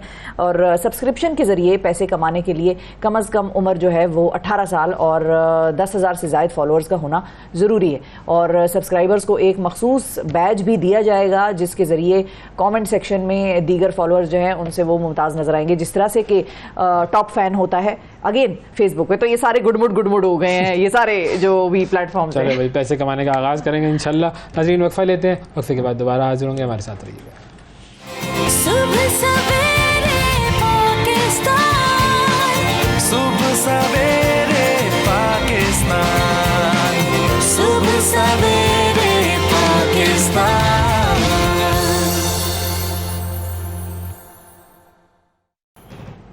वेलकम बैक जी। मारूफ शायर गोपाल दास ने यह कहा था कि वो और ही थे जिन्हें थी खबर सितारों की, मेरा ये देश तो रोटी की ही खबर में रहा। ग्लोबल हंगर इंडेक्स की अगर बात की जाए तो उसकी रिपोर्ट क्या कहती है पाकिस्तान के बारे में? उसकी रिपोर्ट बड़ी ही तशवीशनाक है। उसकी रिपोर्ट पाकिस्तान के बारे में ये कहती है कि पाकिस्तान दुनिया के 121 ममालिक की फहरिस्त में 99 नंबर पर आया है हंगर इंडेक्स के हवाले से, और 2021 में पाकिस्तान 92 नंबर पर था। अब ये स्कोर पाकिस्तान का 26.1 है, जिसका आसान ज़बान में मतलब ये है कि पाकिस्तान में भूख की सतह जो है वो संगीन हद तक बुलंद हो गई है। ये स्कोर अगर 0 हो तो इसका मतलब ये है कि इस मुल्क में भूख का मसला जो है वो ख़त्म हो गया, जो कि बहुत कम ही ऐसा है कि कहीं पर ये मामला देखने में आए। रिपोर्ट के मुताबिक पाकिस्तान समेत 46 ममालिक ऐसे हैं जो 2030 तक खुराक की कमी पर काबू नहीं पा सकेंगे। अब इस मसले में पाकिस्तान क्या कर सकता है? पाकिस्तान का ये स्कोर इतना बुरा क्यों हो गया चंद ही सालों में, और अब हमारा वे फॉरवर्ड क्या होना चाहिए, इस पर हम बात करेंगे। हमारे साथ कौन है? वैसे हमारे साथ मौजूद हैं जी आमिर इरशाद साहब, जो कि UN का जो फूड एंड एग्रीकल्चर प्रोग्राम है पाकिस्तान रीजन में उसको देख रहे हैं, और वो हमें गाइड करेंगे कि मसला है क्या। अस्सलाम वालेकुम सर, कैसे हैं? ठीक ठाक है, थैंक यू वेरी मच, शुक्रिया जनाब। ये जो नंबर्स हमारे सामने आए हैं ये रेट हो गए, हाँ तशवीशनाक तो है ही जाहिर, लेकिन रीज़न क्या है इसकी? मैं जी बहुत शुक्रिया आपका, और मैं मेरा ख्याल है कि बड़े इंपॉर्टेंट टॉपिक पे आपने आज बात करने के लिए मुझे बुलाया है। मैं थोड़ा सा बता दूं कि ये है क्या एक्चुअली। जो दुनिया के मुख्तलिफ अदारे, इंटरनेशनल इंस्टीट्यूशन स्पेशली, उसमें वर्ल्ड बैंक है, यूनाइटेड नेशंस के अदारे हैं, और जो NGOs या ग्लोबल इंस्टीट्यूशंस किसी भी जगह पे काम कर रहे हैं, वो मुल्कों को इंफॉर्मेशन प्रोवाइड करते रहते हैं जी कि आपकी फूड सिक्योरिटी की सिचुएशन क्या है। उसमें मैं अगर बात करूं तो ये ग्लोबल हंगर इंडेक्स 2 NGOs हैं ग्लोबल, वो इसको कैलकुलेट करते हैं। इसी तरह आपने एक इकोनॉमिस्ट एक आपने पब्लिकेशन देखी होगी, वो भी एक फूड सिक्योरिटी इंडेक्स पब्लिश करता है। अच्छा। यूनाइटेड नेशन भी फूड सिक्योरिटी और न्यूट्रिशन के बारे में इंफॉर्मेशन देता है, और लाइकवाइज वर्ल्ड बैंक ने भी एक फूड सिक्योरिटी डैशबोर्ड बनाया हुआ है जहाँ पे वो मुल्कों के बारे में इंफॉर्मेशन देते हैं। और इसकी सिग्निफिकेंस ये है कि जो फूड को प्रोड्यूस करना है और देन उसकी डिस्ट्रीब्यूशन बड़ी इंपॉर्टेंट है, क्योंकि फूड प्रोड्यूस करके एक ही जगह रख लेंगे तो वो आप अवेलेबिलिटी की तो बात करेंगे कि इस दुनिया में फूड अवेलेबल है, ये पाकिस्तान में अवेलेबल है, लेकिन लोगों तक नहीं पहुंचे, और वो जो इन्फॉर्मेशन है वो लोगों तक फूड को ले जाने में बड़ी कारआमद साबित होती है। कि ये जब बताते हैं कि यहाँ प्रॉब्लम है तो फिर दोस्त मुल्क या आपके जो नेबर्स हैं वो आपकी हेल्प करते हैं। तो ये वाला ग्लोबल हंगर इंडेक्स, जैसे मैंने कहा कि जो 2 ऑर्गेनाइजेशन ने इसको निकाला है, और इसकी बेसिस जो है ना 4 चीज़ों पे है। एक चीज़ है जी स्टंटिंग, हमारे बच्चों में स्टंटिंग किस किस्म की है, वेस्टिंग किस किस्म की है, बच्चों में मॉर्टेलिटी किस किस्म की है, और सबसे इम्पॉर्टेंट इसमें फैक्टर ये है कि अंडर नरिशमेंट पाकिस्तान में जो अडल्ट में ओवरऑल कितनी ज़्यादा है। और ये चारों चीज़ों को जब ये इकट्ठा करके इन्होंने एक इंडेक्स डेवलप किया, उसकी बेसिस पे ये मुल्कों की रैंकिंग बनाते हैं। तो किसी मुल्क का वैसे ज़ीरो है? नहीं, ज़ीरो बड़ा मुश्किल होता है। ये मतलब इसकी इस तरह है कि इसको 5 स्टेजेस में उन्होंने डिवाइड किया है। 0 से 10 तक अगर हों तो आपकी लो है, ठीक, और 10 से 20 तक हों तो आप मॉडरेट की कैटेगरी में आते हैं, 20 से 35 तक जाएं तो आप सीरियस कैटेगरी में जाते हैं। हम 0 से 10 उसमें है कौन से ममालिक? मतलब उसमें तो आपको यूरोप के मुल्क, ऑस्ट्रेलिया आपको नजर आएगा, फिनलैंड नजर आएगा, कनाडा नजर आएगा, US नजर आएगा, लेकिन जो जनरली ज्यादा मुल्क हैं वो मॉडरेट की कैटेगरी में है, और इससे ऊपर अलार्मिंग भी कैटेगरी में है, और very alarming, high alarming countries भी हैं। लेकिन पाकिस्तान का जो स्कोर है 26, इसकी जो 0 से 100 करें तो 26 पे पाकिस्तान फॉल करता है, और सीरियस कैटेगरी में। तो ऐसा क्या हुआ कि 92 से हम 99 तक आ गए? मैं थोड़ा पीछे जाऊँ, अगर हम आप पाकिस्तान में जो मैंने कहा है ना, सबसे ज़्यादा इसमें इंपॉर्टेंस अंडर नरिशमेंट की है, एक इम्पॉर्टेंट फैक्टर है। उसको अगर आप देखें तो 2014 से लेके, मगर आप थोड़ा और पीछे चले जाएं तो 2014 तक पाकिस्तान में फूड इनसिक्योरिटी जो वो कम हो रही थी, जो नंबर मेरे सामने पड़े हैं, कम हो रही थी। 14 के बाद जिसको कहते हैं ये रिवर्स फिर होना शुरू हुई। तो 14 से ऑनवर्ड, यानी आप पिछले 8-9 साल से हमारे पाकिस्तान में अंडर नरिशमेंट भी बढ़ रही है और फूड इनसिक्योरिटी भी बढ़ रही है। लेकिन इंटरेस्टिंगली हमारे रीजन में ट्रेंड ऐसा नहीं है। मतलब मेरे पास इंडिया का नंबर है, ऑल दो फूड ये ग्लोबल हंगर इंडेक्स में इंडिया का नंबर हमसे बुरा है, 106 पे हो, हम 99 पे हो, 106 पे हैं। कितने पॉइंट्स? लेकिन कैटेगरी यही है? हाँ, कैटेगरी इसी में है। उनका 29 पे वो है, ठीक है, हम 26 पे हैं, और उनका नंबर 106 है, हमारा 99 है। लेकिन अगर मैं अंडर नरिशमेंट की बात करूँ तो पाकिस्तान के नंबर्स जो हैं पूरी दुनिया इस रीजन में जो है वो ख़राब हो रहे हैं। मतलब मेरे पास, मैं आपको बताऊं कि इंडिया बेहतर हो रहा है, ईरान ऑलमोस्ट उसी पे है, थोड़ा सा ख़राब हुआ है, बांग्लादेश बेहतर हो रहा है, अफ़गानिस्तान इवन बेहतर हो रहा है, अच्छा, और नेपाल बेहतर हो रहा है, श्रीलंका बेहतर हो रहा है, लेकिन पाकिस्तान जो है वो थोड़ा सा उसमें जो है वो ख़राब उसकी सिचुएशन है। तो उसमें जो इम्पॉर्टेंट चीज़ें जो इसको ख़राब करती हैं, उसमें आपकी जो ओवरऑल इकानमी है, आप क्लाइमेटली कितने वल्नरेबल हैं, और जो कॉन्फ्लिक्ट आपके अंदर हैं, या पॉलिटिकल इंस्टेबिलिटी या फाइनेंशियल इंस्टेबिलिटी, लेकिन सारी क्या हमारा मसला ये है जो हम बात कर रहे थे कि हमारे पास क्वांटिटी मौजूद है, डिस्ट्रीब्यूशन सही नहीं है, या हमारे पास क्वांटिटी ही नहीं है? दोनों क्योंकि मिसमैनेजमेंट की वजह से हमें इंपोर्ट्स भी करनी पड़ती है बाज़ औक़ात। मैं आपको एक इम्पॉर्टेंट खबर देता हूँ कि पाकिस्तान जनरली जो फूड इनसिक्योरिटी है, ये अंडर नरिशमेंट है ना, ये कैलोरिक बेसिक, ठीक है, कि कितनी कैलोरीज अवेलेबल हैं और कितनी आप ले रहे हैं।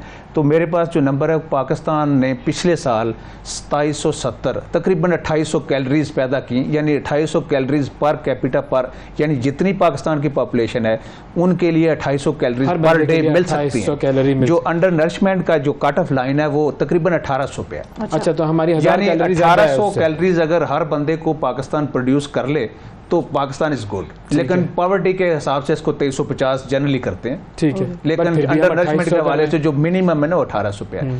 आप 2350 भी कर लें तो उसके बावजूद हमारी 400-500 कैलोरीज हमने उससे ज़्यादा प्रोड्यूस किए हैं। तो इसका मतलब यह है कि पाकिस्तान में फूड प्रोड्यूस करने का चैलेंज है, लेकिन उतना ज़्यादा नहीं है। इसमें डिस्ट्रीब्यूशन का चैलेंज है, और डिस्ट्रीब्यूशन में अब मैं 2 लेवल पर आपको बताऊँगा कि पाकिस्तान के कुछ सूबे जिस तरह KP, पंजाब में कंपेरेटिवली हालात बेहतर हैं, और बलूचिस्तान और सिंध में थोड़े ख़राब हैं। लाइकवाइज रूरल और अर्बन की भी डिवाइड है, अर्बन एरियाज़ में बेहतर हैं, रूरल में थोड़ा ख़राब है। तो इसका मतलब है कि फूड इज़ अवेलेबल, लेकिन उसकी डिस्ट्रीब्यूशन पे चैलेंजेस हैं। लेकिन मैं ये हरगिज़ नहीं कह रहा कि फूड 100% अवेलेबल है। जिस तरह मैं आपको एक और इम्पॉर्टेंट इन्फॉर्मेशन दूँ कि पाकिस्तान ने पिछले साल $8 बिलियन की फूड इम्पोर्ट किया। इसका मतलब $8 बिलियन की फूड अवेलेबल नहीं थी पाकिस्तान जी, और हमने एक्सपोर्ट किया कोई 4-4.5 बिलियन डॉलर के, तो हमारा 3.5 बिलियन डॉलर का डेफिसिट है फूड की अवेलेबिलिटी के हवाले से। और जब आपको पता है कि फूड एक्सपेंसिव, जब डॉलर के अगेंस्ट आप एक्सपेंसिव इंपोर्ट करेंगे, इन्फ्लेशन बढ़ती है, तो फूड मार्केट में वहाँ पड़ी है, मेरी जेब में पैसे नहीं है, तो मेरे लिए तो वो प्रॉब्लम है। बिल्कुल सही। तो अब हमारे पास जो फाइनल चीज़ जिसको हम कहें कि जी करने वाला काम, वो 1 या 2 काम क्या होंगे कि जिससे हम इस सिचुएशन को बेहतर करके उन ममालिक में आ सकते हैं जिनकी सिचुएशन बेहतर हो रही है? तो 3 चीज़ें क्विकली मैं आपसे शेयर करूँगा। एक तो ये है कि पाकिस्तान ने पिछले 70 सालों में जो एग्रीकल्चर सिस्टम डेवलप किया है, या जहाँ पे हम खड़े हैं, मैं सिस्टम की इसलिए बात कर रहा हूँ कि उसमें आपका इरिगेशन सिस्टम है, उसमें जो क्रॉप्स आप ग्रो करते हैं, जो पॉलिसी फ्रेमवर्क अवेलेबल है, वो बहुत ज़्यादा सपोर्टिव नहीं है न्यूट्रिशन को, मसले को हल करने। मसलन हम 5 मेजर क्रॉप्स पे हमारी ज़्यादा तवज्जो है, यानी शुगर केन है, राइस है, वीट है, मेज़ है और कॉटन है, इस पे ज़्यादा हमारी तवज्जो है। जबकि आपकी किचन आइटम में वेजिटेबल का बड़ा रोल है, मीट का बड़ा रोल है, तो हमें अपने ओवरऑल सिस्टम को ठीक, इसको हम कहते हैं एग्री फूड सिस्टम ट्रांसफर। आगे बढ़ते हैं, आगे अगला दूसरा ये है कि मैंने जिस तरह कहा कि हमारी इम्पोर्टेड बास्केट में जो हमारी फूड बास्केट में इम्पोर्टेड फूड बढ़ रही है, उसको हमने कम करना है, और उसमें 3.5 बिलियन डॉलर आपकी एडिबल ऑयल है, followed by 1 billion dollar wheat, और 700 मिलियन डॉलर की आपकी पल्सेज हैं, और $500 बिलियन की आपकी टी है। ये 4 क्रॉप्स हैं, इसको आप फोकस करें, इनको फोकस करें, इनके बारे में प्रोडक्शन प्लान बनाएं, और आखिरी इंपॉर्टेंट चीज फूड क्वालिटी और सेफ्टी जो है ना, वो बड़ी इंपॉर्टेंट है। अब मैं एक बर्गर किसी अच्छी कंपनी का भी खा लूँ, लेकिन वो न्यूट्रिशियस नहीं है नंबर 1, और वो उसकी क्वालिटी सेफ्टी का इशू है, तो मुझे वो स्टमक प्रॉब्लम करेगा, तो बजाय फ़ायदे के वो मुझे नुकसान करेगा। तो पाकिस्तान में जो मैंने कहा ना, इकोनॉमिस्ट जो पब्लिक फूड सिक्योरिटी इंडेक्स, उसने पाकिस्तान को बहुत नीचे रैंक किया है क्वालिटी एंड सेफ्टी के हवाले से, और हम रीजन में भी बहुत पीछे हैं उसमें। तो मेरा ख्याल है कि अगर हम इन 3 चीज़ों पर गौर कर लें तो काफ़ी सारे हमारे मसले हल हो सकते हैं। बहुत शुक्रिया सर, थैंक यू जी। नाज़रीन सुन लिया आपने क्या क्या करना है और क्या क्या नहीं करना। वक्फा लेते हैं, वक्फे के बाद दोबारा हाजिर होंगे। सुबह सवेरे पाकिस्तान, सुबह सवेरे पाकिस्तान, सुबह सवेरे पाकिस्तान।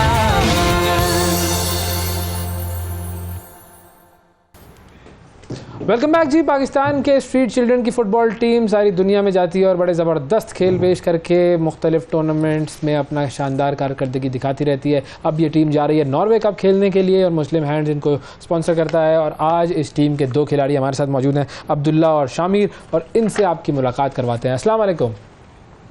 वालेकुम अस्सलाम। बहुत शुक्रिया भाई, आप दोनों ने हमारे लिए वक्त निकाला, और बहुत शुक्रिया पाकिस्तान के लिए इतने जज्बे से खेलने का। सबसे पहले मोहम्मद अब्दुल्ला, आपकी तरफ ज़रा हम आते हैं।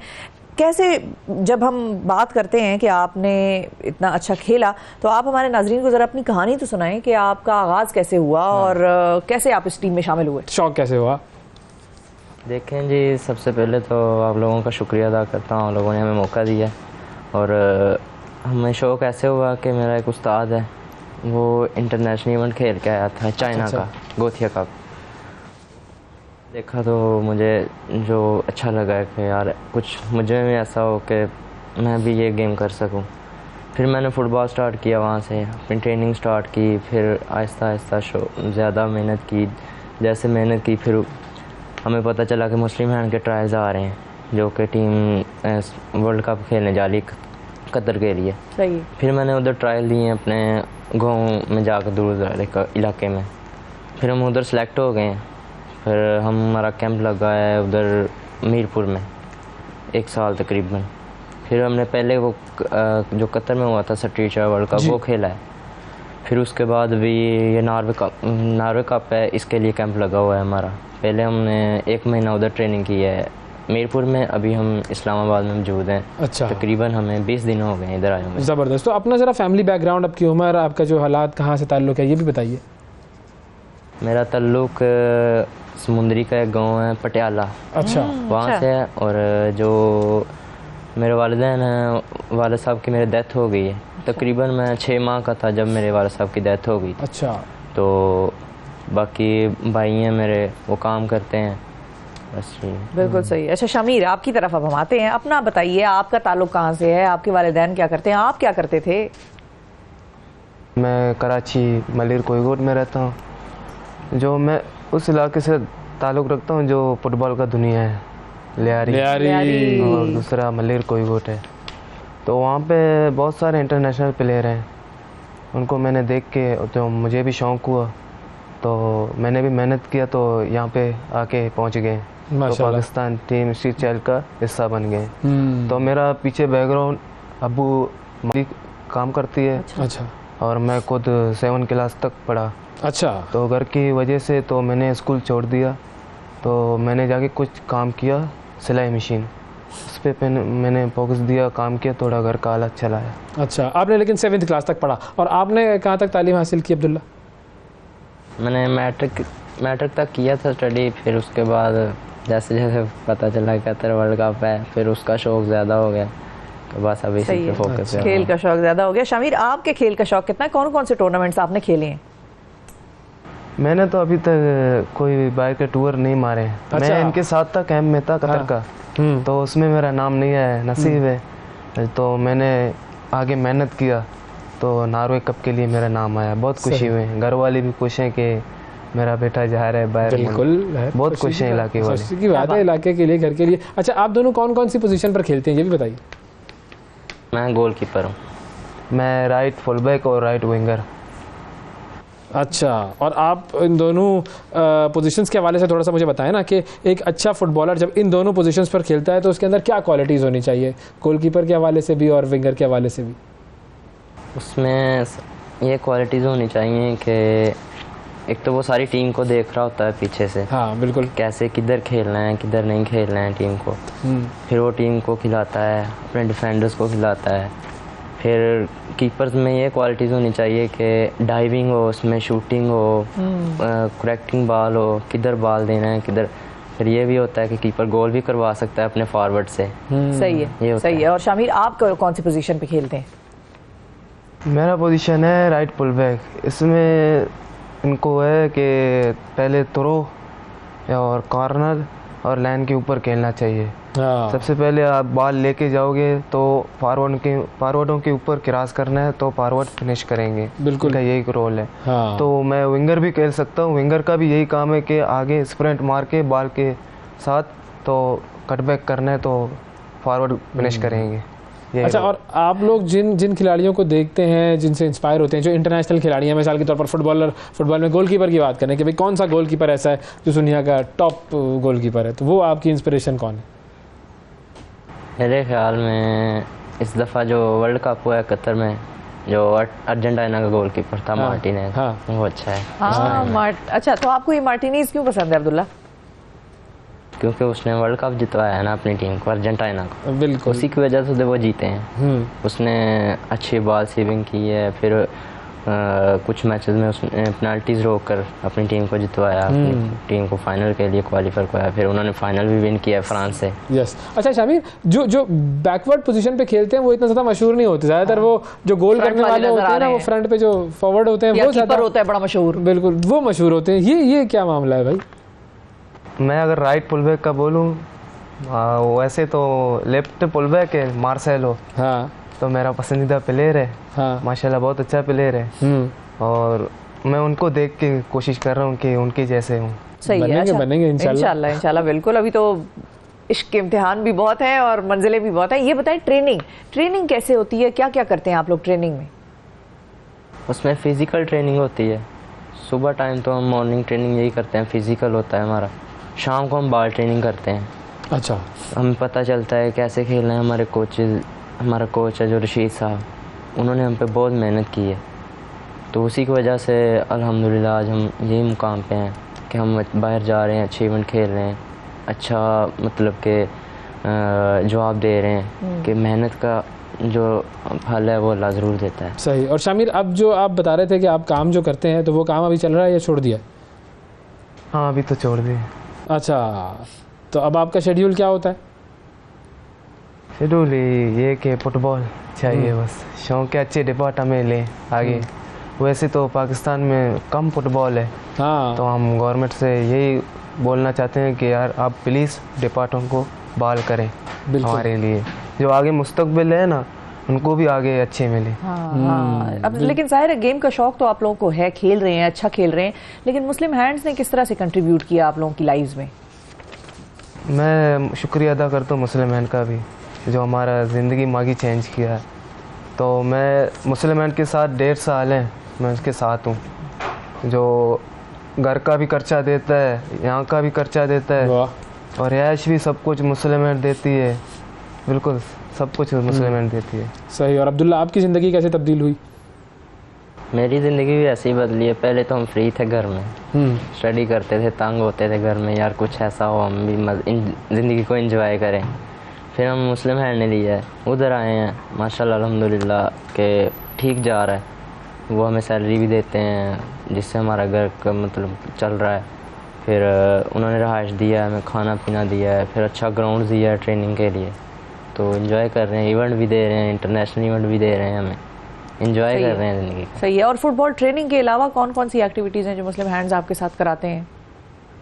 जो हमारे कोच रशीद है ना, कोच रशीद साहब, वो सिर्फ फुटबॉल के बारे में नहीं बताते हैं, जो इल्म है ना, जैसे कि बहुत कुछ माशाल्लाह हमारी ज़िंदगी के बारे में बहुत कुछ बताते हैं। ग्रूमिंग कर रहे हैं। सिर्फ फुटबॉल नहीं है, आगे जाके भी ये कैसे रहना है, कैसे बात करना है बड़ों से। तकरीबन हमारा 1 घंटा 1.5 घंटा क्लास होती है। अच्छा। उसमें हमें बोर्ड के ऊपर समझाता है कि कैसे रहना है बड़ों के साथ। ये बहुत अच्छी बात है। अच्छा, अब ज़रा आप लोगों के नॉर्वे कप की बात कर लेते हैं ना। ट्रेनिंग व्रेनिंग कर ली है आप लोगों ने, तो अब आप लोग जा रहे हैं नॉर्वे कप, तो वहाँ पर आपने एनालिसिस किया है कौन सी टीम आ रही है, कौन सी खतरनाक टीमें हैं, अब टूर्नामेंट में क्या होने जा रहा है?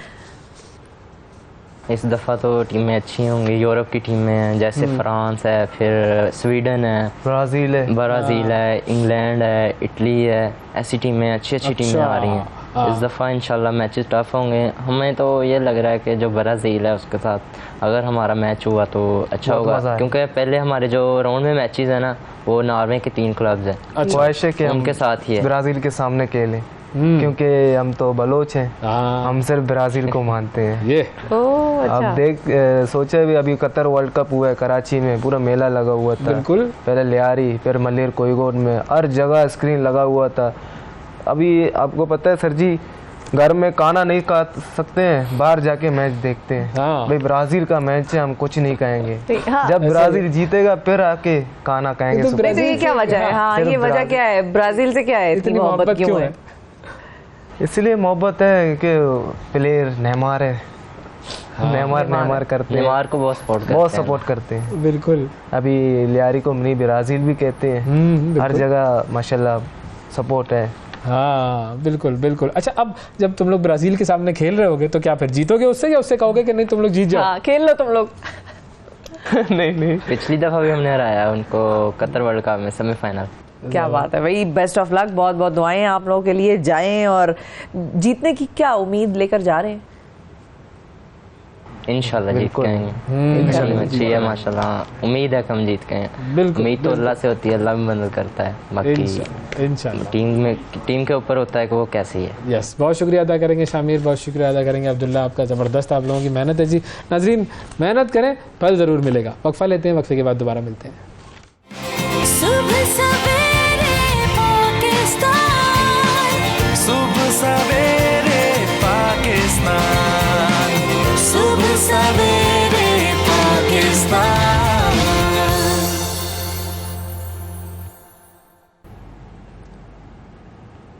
वेलकम बैक जी। हेपेटाइटिस, जिसे उर्दू में यरकान कहते हैं, एक आलमी सतह की बीमारी है जिसका वायरस जिगर को अपना शिकार बनाता है। एक अंदाजे के मुताबिक दुनिया भर में तकरीबन 35 करोड़ से ज़ायद अफराद हेपेटाइटिस का शिकार हैं और हर 30 सेकंड बाद हेपेटाइटिस से मुतल्लिक़ा बीमारी से एक शख्स हलाक हो जाता है। अब पाकिस्तान में इस बीमारी का क्या रुझान है, लोगों में कितनी ये फैल रही है और इससे बचा कैसे जा सकता है, इस पर हम बात जो आते हैं वो ये कहते हैं कि जी पाकिस्तान में 1 करोड़ से ज़ायद अफराद इस मर्ज में मुब्तला है। बिल्कुल ऐसा है, और बहुत सारे ऐसे अफराद हैं जिनको पता भी नहीं होता कि उनको हेपेटाइटिस है, तो इसके हम ये भी बड़ी तशवीशनाक बात है। तो इस पे हम बात करेंगे। डॉक्टर सोफिया हनीफ साहिबा हमारे साथ मौजूद हैं, गैस्ट्रोएंटरोलॉजिस्ट हैं, हेपेटोलॉजिस्ट हैं मदीना हॉस्पिटल में। अस्सलाम साहिबा। वालेकुम अस्सलाम। बहुत शुक्रिया डॉक्टर साहिबा। सबसे पहले तो अवेयरनेस से ही आगाज़ करते हैं कि अपने बारे में कौन कौन सी चीज़ों का हमें ख्याल रखना चाहिए ताकि हम ये चीज़ समझ सकें कि हो सकता है हमें हेपेटाइटिस हो या चलो टेस्ट करा लेते हैं। वो अवेयरनेस हमारे यहाँ बहुत कम है, लोग इसको सीरियसली नहीं लेते। जी बिल्कुल सही आपने फरमाया कि जैसा कि हमने प्रीवियसली भी कुछ अर्सा पहले मदीना टीचिंग हॉस्पिटल में अवेयरनेस प्रोग्राम का आगाज़ किया था, तो ये बहुत ही ज़रूरी चीज़ है क्योंकि हेपेटाइटिस जो कि अब एक जिसको खामोश कातिल भी कहा जाता है, इसकी बेसिकली ये सबसे बड़ी वजह जो है वो कुछ जरासीम होते हैं, वायरल हेपेटाइटिस जिसको हम कहते हैं, जिसमें A, B, C, D और E, उसमें दो तरह के दो कैटेगरीज़ हम बनाते हैं। एक A और E वायरस, उसकी फैलने की वजूहात कुछ डिफरेंट होती हैं, और B और C जो है उसकी फैलने की वजूहात कुछ डिफरेंट होती हैं। तो उसी लिहाज से हमने उनसे बचने की जो तदाबीर है वो इख्तियार करनी है। पहले मैं बात करूँगी हेपेटाइटिस A और E की। तो ये जो हेपेटाइटिस A और E है, ये बेसिकली जो फैलता है ये खाने पीने की चीज़ों और जरासीम, स्पेशली आजकल जी, तो हेपेटाइटिस A और E जो है ये जैसे आजकल बरसात का मौसम है, तो ओवरऑल ये खाने पीने की चीज़ें और पानी के साथ जो है ना, पानी के अंदर जरासीम, और उसकी वजह से ये फैलता है। तो उसके लिए हम पेशेंट्स को उनको ये कहते हैं कि आप जो है वो पानी बॉयल करके पिएँ, क्योंकि हमारे पास जो पेशेंट्स आते हैं दे आर लाइक के हम तो ऑलरेडी फ़िल्टर्ड वाटर यूज़ करते हैं जो हमारे घरों में आता है, लेकिन हमें नहीं पता कि वो फ़िल्टर कितने अरसे पहले चेंज हुआ था, हमें उसकी साफ़ सुथरा होने की कोई यकीन दहानी हमें नहीं होती। तो इसलिए सबसे बेहतरीन इसका हल ये है कि पानी आपने जो है वो उबाल के पीना है। उसके अलावा जो बाहर की चीज़ें हैं उनको आपने अवॉइड करना है, जैसे बच्चे जो हैं वो छोटी उम्र के ये बाहर ठेले वगैरह से लेकर चीज़ें लेते हैं, जिसमें ये दही बड़े कुछ भी चीज़ें जो हैं इनको आपने अवॉइड करना है। घर की साफ़ सुथरी चीज़ें जो है वो आपने लेनी है। तो हेपेटाइटिस A और E तो जो है खाने पीने की चीज़ों से और पानी से फैलता है। अब हम बात करते हैं हेपेटाइटिस B और C, जो कि एक यकीनी तौर पे एक ऐसा वायरस है बर्तनों से भी फैलता है। अगर बंदा इन्फेक्टेड है और उसको पता नहीं है, तो क्या उसके बर्तन बाकी घर वाले इस्तेमाल करेंगे तो उनको भी होने का इम्कान है?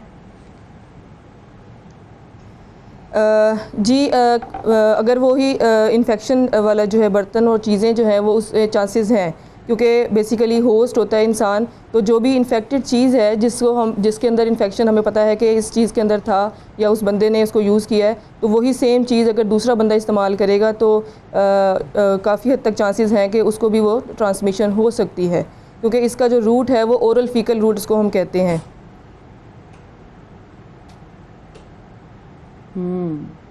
अब हम बात करते हैं, अब आ जाते हैं जो आप दूसरे B और C, B और C जो खास डेंजरस है। जी जी जी, हेपेटाइटिस B और C के बारे में इसलिए क्योंकि खामोश कातिल कहा जाता है कि हमें मालूम ही नहीं होता इनिशियली कि ये वायरस हमें हो चुका है। जो पेशेंट्स हमारे पास अचानक आते हैं बाद में कॉम्प्लिकेशंस के साथ, क्योंकि ये वायरस जो है इसको कहते हैं क्रॉनिक वायरस, ये सालों साल चलता है, ठीक है। तो उसमें क्या होता है, जब इनिशियल फ़ेज़ होते हैं पेशेंट्स को नहीं पता अगर कि हमें ये वायरस हो चुका है या हमें हेपेटाइटिस है, तो वो ऑब्वियसली उसके हिसाब से कोई तदाबीर इख्तियार नहीं करेंगे। तो सबसे पहला हल तो इसका ये है कि हर एक इंसान को अपना हेपेटाइटिस B और C का एक दफ़ा टेस्ट लाजमी करवाना चाहिए, ठीक है। जो भी उसकी एज है, वो इम्यूनो कॉम्प्रोमाइज़ है, वो बिल्कुल ठीक बंदा है, फिर भी जिस तरह से अब हमें प्रीवियसली हमारे मुल्क में कोविड का प्रॉब्लम आया था एक बहुत बड़ी, तो उसमें हम सब ने अपने अपने कोविड कराए थे, चाहे उसको सिम्टम्स हो या ना हो, सिर्फ इसलिए कि वो देखने के लिए कि क्या हमें तो नहीं वो वायरस हो गया, क्योंकि वो मुल्क में इतना ज़्यादा था। इसी तरह से यही चीज़ लागू होती है हेपेटाइटिस के ऊपर। हेपेटाइटिस B और C हर इंसान को चेक करवाना चाहिए, और इसी सिलसिले में वर्ल्ड हेपेटाइटिस डे हर साल 28 जुलाई को हम मनाते हैं। तो डिफरेंट जगहों पे पाकिस्तान के हर सेंटर जहाँ पे हेपेटाइटिस का वार्ड है या हेपेटोलॉजी डिपार्टमेंट्स हैं, वहाँ पे ये इसकी स्क्रीनिंग का एहतमाम किया जाता है, ताकि जो लोग अफोर्ड नहीं कर सकते इस टेस्ट को, तो वो जाके अपना स्क्रीनिंग पे चेकअप ज़रूर करवाएं। तो पहली चीज़ तो ये कि उसको पता चले कि ये मुझे वायरस है या नहीं। सही है। सिम्टम्स इंसान के अंदर आते हैं कि मुझे ये वायरस है, तो उसको कि जी ये सिम्टम आ रहे हैं तो शायद हेपेटाइटिस का खतरा है, तो मैं जाके टेस्ट करवा लूँ। अच्छा, इसीलिए इसको खामोश कातिल कहते हैं कि इसके इनिशियली कोई सिम्टम्स यूजुअली नहीं आते। इसके इनिशियल फेजेस में मोस्टली पेशेंट्स एसिम्टोमेटिक हो सकते हैं। शायद कुछ पेशेंट्स होते हैं इम्यूनो कॉम्प्रोमाइज़ जिनको हम कहते हैं, जिनकी क़ुव्वत मुदाफ़ियत कुछ कम होती है, उन पेशेंट्स में थोड़ा सा वो फटीग की कंप्लेन करते हैं, लेकिन वो एक वेग कंप्लेन होती है जो कि किसी भी बीमारी में हो सकती है। उसके जहन में नहीं आएगा कि मुझे हेपेटाइटिस हो सकता है। तो इसलिए हर आदमी को हम ये कहते हैं कि हर इंसान को एक दफ़ा अपना हेपेटाइटिस का टेस्ट करवाना चाहिए। एक चीज़ अच्छा जी, दूसरी चीज़ ये है कि हमारे पास हेपेटाइटिस बी और सी में से जो हेपेटाइटिस बी है, जो कि सी के मुकाबले में इस सेंस में थोड़ा सा ज़्यादा ख़तरनाक है कि ये बाज़-औक़ात मज़ीद कॉम्प्लिकेशन के पहले ही जिसको हम जिगर का सरतान कहते हैं, ये जिगर का सरतान उन कॉम्प्लिकेशन में जाने से पहले भी मरीज़ों को कर सकता है। और इसकी हेपेटाइटिस बी की अच्छी चीज़ ये है कि इसकी वैक्सीन हमारे मुल्क में मौजूद है, जो कि ईज़िली अवेलेबल है, हर बड़े मेडिकल स्टोर पर ये अवेलेबल है। इसकी 3 डोजेज़ लगती हैं, तो हर बंदा एक तो अपना हेपेटाइटिस का टेस्ट करवाए और दूसरा एक जो है वो वैक्सीन लाजमी लगवाए, जो कि एक 3 डोजेस पे ऊपर जो है वो मुश्तमिल है। एक जैसे आज आपने एक डोज लगवा ली, उसके 1 मंथ के बाद एक बूस्टर डोज होगी और एक और जी एक पुराना लगाया जी इसके 2 बूस्टर्स होते हैं। जैसे आज जी वो मैं आपको बताती हूँ। पहले इसकी जो जैसे आज आपने लगवा ली, उसके 1 मंथ के बाद और एक 6 मंथ के बाद, ये बेसिकली इसकी कंप्लीट जो है वो इसका शेड्यूल होता है। अगर किसी ने बहुत पहले लगवाया है तो उसके लिए तरीका ये होता है कि आप उसका कुछ टाइटर्स होते हैं, यानी कि वो इम्यूनिटी जो हमें हेपेटाइटिस बी के लिए चाहिए वो हम चेक करवाते हैं। उसके कुछ लेवल्स होते हैं, अगर वो लेवल से आपके लेवल्स कम आ रहे हैं तो you need another booster dose. उसके लिए ये इस तरह से होता है। तो वो लेवल्स जो है वो यूजुअली 10 और 100 की रेंज में होते हैं, वो उस पर मेंशन होता है जो आपकी रिपोर्ट आती है। तो हर बंदा हनीफ साहिब हमारे साथ मौजूद थी। है नाजरीन, ये साइलेंट किलर के तौर पर जाना जाता है, बहुत ख़तरनाक है, फैलता है, कंटेजियस है। अपना बहुत ख्याल रखें और अपने टाइटर्स का टेस्ट कराएं और अपने आप को चेक करते रहें। अगर आपको वैक्सीन की ज़रूरत है तो आप वैक्सीन की तरफ ज़रूर जाएँ। वक्फे की तरफ हमें बढ़ना है, वक्फे के बाद आपसे दोबारा मिलेंगे। Stay with us.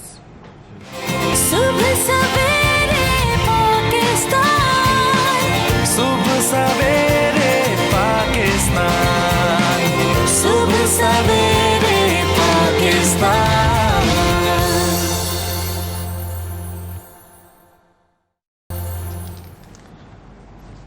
Welcome back जी। आज मुहर्रम उल हराम के हवाले से हम वाक़या करबला में शहज़ादगान इमाम हसन और हुसैन अलैहिस्सलाम के किरदारों का जायज़ा लेंगे और इस हवाले से हमारे साथ गुफ्तगू करने के लिए मौजूद हैं मजहबी स्कॉलर जनाब मुफ्ती इरशाद साहब। अस्सलाम वालेकुम मुफ्ती साहब। जी वालेकुम अस्सलाम रहमतुल्लाहि व बरकातुहू। बहुत शुक्रिया जनाब, आपने वक्त निकाला प्रोग्राम के लिए। सबसे पहले तो बात हज़रत इमाम हसन अलैहिस्सलाम की करते हैं। उनके शहज़ादे जो थे उनका क्या किरदार था वाक़या करबला में?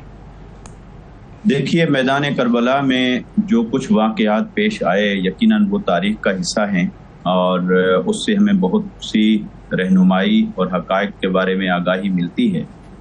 मगर असलन तो कुरान और हदीस से जो फ़ज़ाइल हमें मिलते हैं उन हस्तियों के जो मैदान करबला में तशरीफ़ फरमा थे, वो हमारे लिए एक ऐसी सनद हैं कि जो कोई भी साहिब ईमान शख्स नहीं झुठला सकता। मैदान करबला की तरफ जब हम देखते हैं तो सबसे पहले तो ये देखिए कि 72 शुहदा का अदद, ये वो है जो मारूफ अदद है और ये यौम आशूर यानी 10वें मुहर्रम उल हराम को जब बाकायदा जंग होती है तो उस दिन के शुहदा का मारूफ अदद है। वरना तो इस सारे काफिला के अंदर जितने लोगों ने कुर्बानियाँ दी उनका अदद इससे ज़्यादा जाता है। अगर वहाँ पर हम मैदान करबला में 10वीं मुहर्रम उल हराम के अंदर जिन नफूस कुदसिया ने इमाम अली मुकाम, इमाम शुहदा, इमाम हुसैन रज़ियल्लाहु ताला अन्हु व अलैहिस्सलाम आपके साथ हक़ के लिए अलम उठाया और कुर्बानियाँ दी, उनमें आपको नज़र आता है कि इमाम अली मुकाम के ख़ुद अपने भाई, फिर आपके भतीजे, फिर आपके अपने शहज़ादे, फिर आपके ख़ानदान के बहुत सारे अफराद। अगर इजमालन मैं इसका जिक्र करूँ तो इमाम अली मुकाम रज़ियल्लाहु ताला अन्हु व अलैहिस्सलाम के जो अपने भाई यानी हज़रत मौला कायनात के बेटे जो शरीक थे उनमें हज़रत अब्बास हैं और बहुत मारूफ नाम है करबला का। बिल्कुल। फिर इसी तरह उन नामों में एक नाम अबू बकर बिन अली है, उमर बिन अली हैं, उस्मान बिन अली हैं, फिर इसी तरह जाफ़र बिन अली और फिर इमाम हुसैन रज़ियल्लाहु ताला अन्हु व अलैहिस्सलाम आपके अपने 2 शहज़ादे मैदान करबला के अंदर जामे शहादत नोश फरमाते हैं। एक अली अकबर हैं और एक अली असगर हैं और एक शहज़ादे जो अली औसत जिनका नाम मुबारक और मारूफ हुए इमाम ज़ैनुल आबिदीन इमाम सज्जाद रज़ियल्लाहु ताला अन्हु व अलैहिस्सलाम, ये तीनों शरीक थे। मगर कुदरत को यही मंजूर था कि इमाम ज़ैनुल आबिदीन रज़ियल्लाहु ताला अन्हु व अलैहिस्सलाम से इमाम अली मुकाम की आगे औलाद मुबारक को जारी फरमाना था, बिल्कुल, तो उनको कुदरत ने महफूज रखा और बाकी 2 शहजादे वो अपनी जान के नजराने पेश करते हैं। इसी तरह इमाम हसन मुज्तबा रज़ियल्लाहु ताला अन्हु अलैहिस्सलाम आपके भी बेटे बनफ्स नफीस मैदान जंग के अंदर शरीक होते हैं, जिनके अंदर सबसे मारूफ तज़किरा हज़रत कासिम का होता है। और उसकी बुनियादी वजह यह है कि हज़रत कासिम अलैहिस्सलाम वो इमाम हसन मुज्तबा के सबसे छोटे बेटे थे। कमोबेश रिवायात से, तारीख़ी रिवायात से पता चलता है कि इमाम हसन मुज्तबा रज़ियल्लाहु ताला अन्हु अलैहिस्सलाम की शहादत से कमोबेश 3 साल कबल आपकी विलादत हुई और आप इतने खूबसूरत और हसीन जवान थे। और इमाम हुसैन रज़ियल्लाहु ताला अन्हु अलैहिस्सलाम आपने ही उनकी परवरिश की। यही वजह है कि उनसे आप भी बहुत मोहब्बत फरमाते थे और उन्हें अपने भाई की निशानी समझते थे। तो इसलिए मारूफ तज़किरा हज़रत कासिम रज़ियल्लाहु ताला अन्हु अलैहिस्सलाम का मिलता है। वरना तो इमाम हसन मुज्तबा रज़ियल्लाहु ताला अन्हु के बाकी बेटे भी उसी तरह मैदान करबला में मौजूद थे। उनमें से एक का नाम अबू बकर बिन हसन है, एक का नाम बशर बिन हसन है, अब्दुल्ला बिन हसन और उमर बिन हसन। तो ये 4 शहजादे भी मैदान करबला के अंदर मौजूद थे और इन्होंने जाम शहादत नोश किया और इमाम हुसैन रज़ियल्लाहु ताला अन्हु यानी अपने चचा के साथ वफादारी भी निभाई और दीन हक के लिए कुर्बानी की अजीम मिसाल भी पेश की। अब जब हम इस पस मंज़र में देखते हैं कि मैदान करबला के अंदर जो बनु हाशिम के चश्मो चराग थे, उन सब ने इमाम अली मुकाम रज़ियल्लाहु ताला अन्हु के साथ राह हक पे चल के इस्तेकामत का मुजाहरा फरमाया और अपनी कुर्बानियाँ पेश की और रहती दुनिया तक हर कलमा पढ़ने वाले को एक ऐसा जज्बा अता फरमा गए कि जो दीन की खातिर हमेशा कुर्बानी पर आमादा करता रहेगा।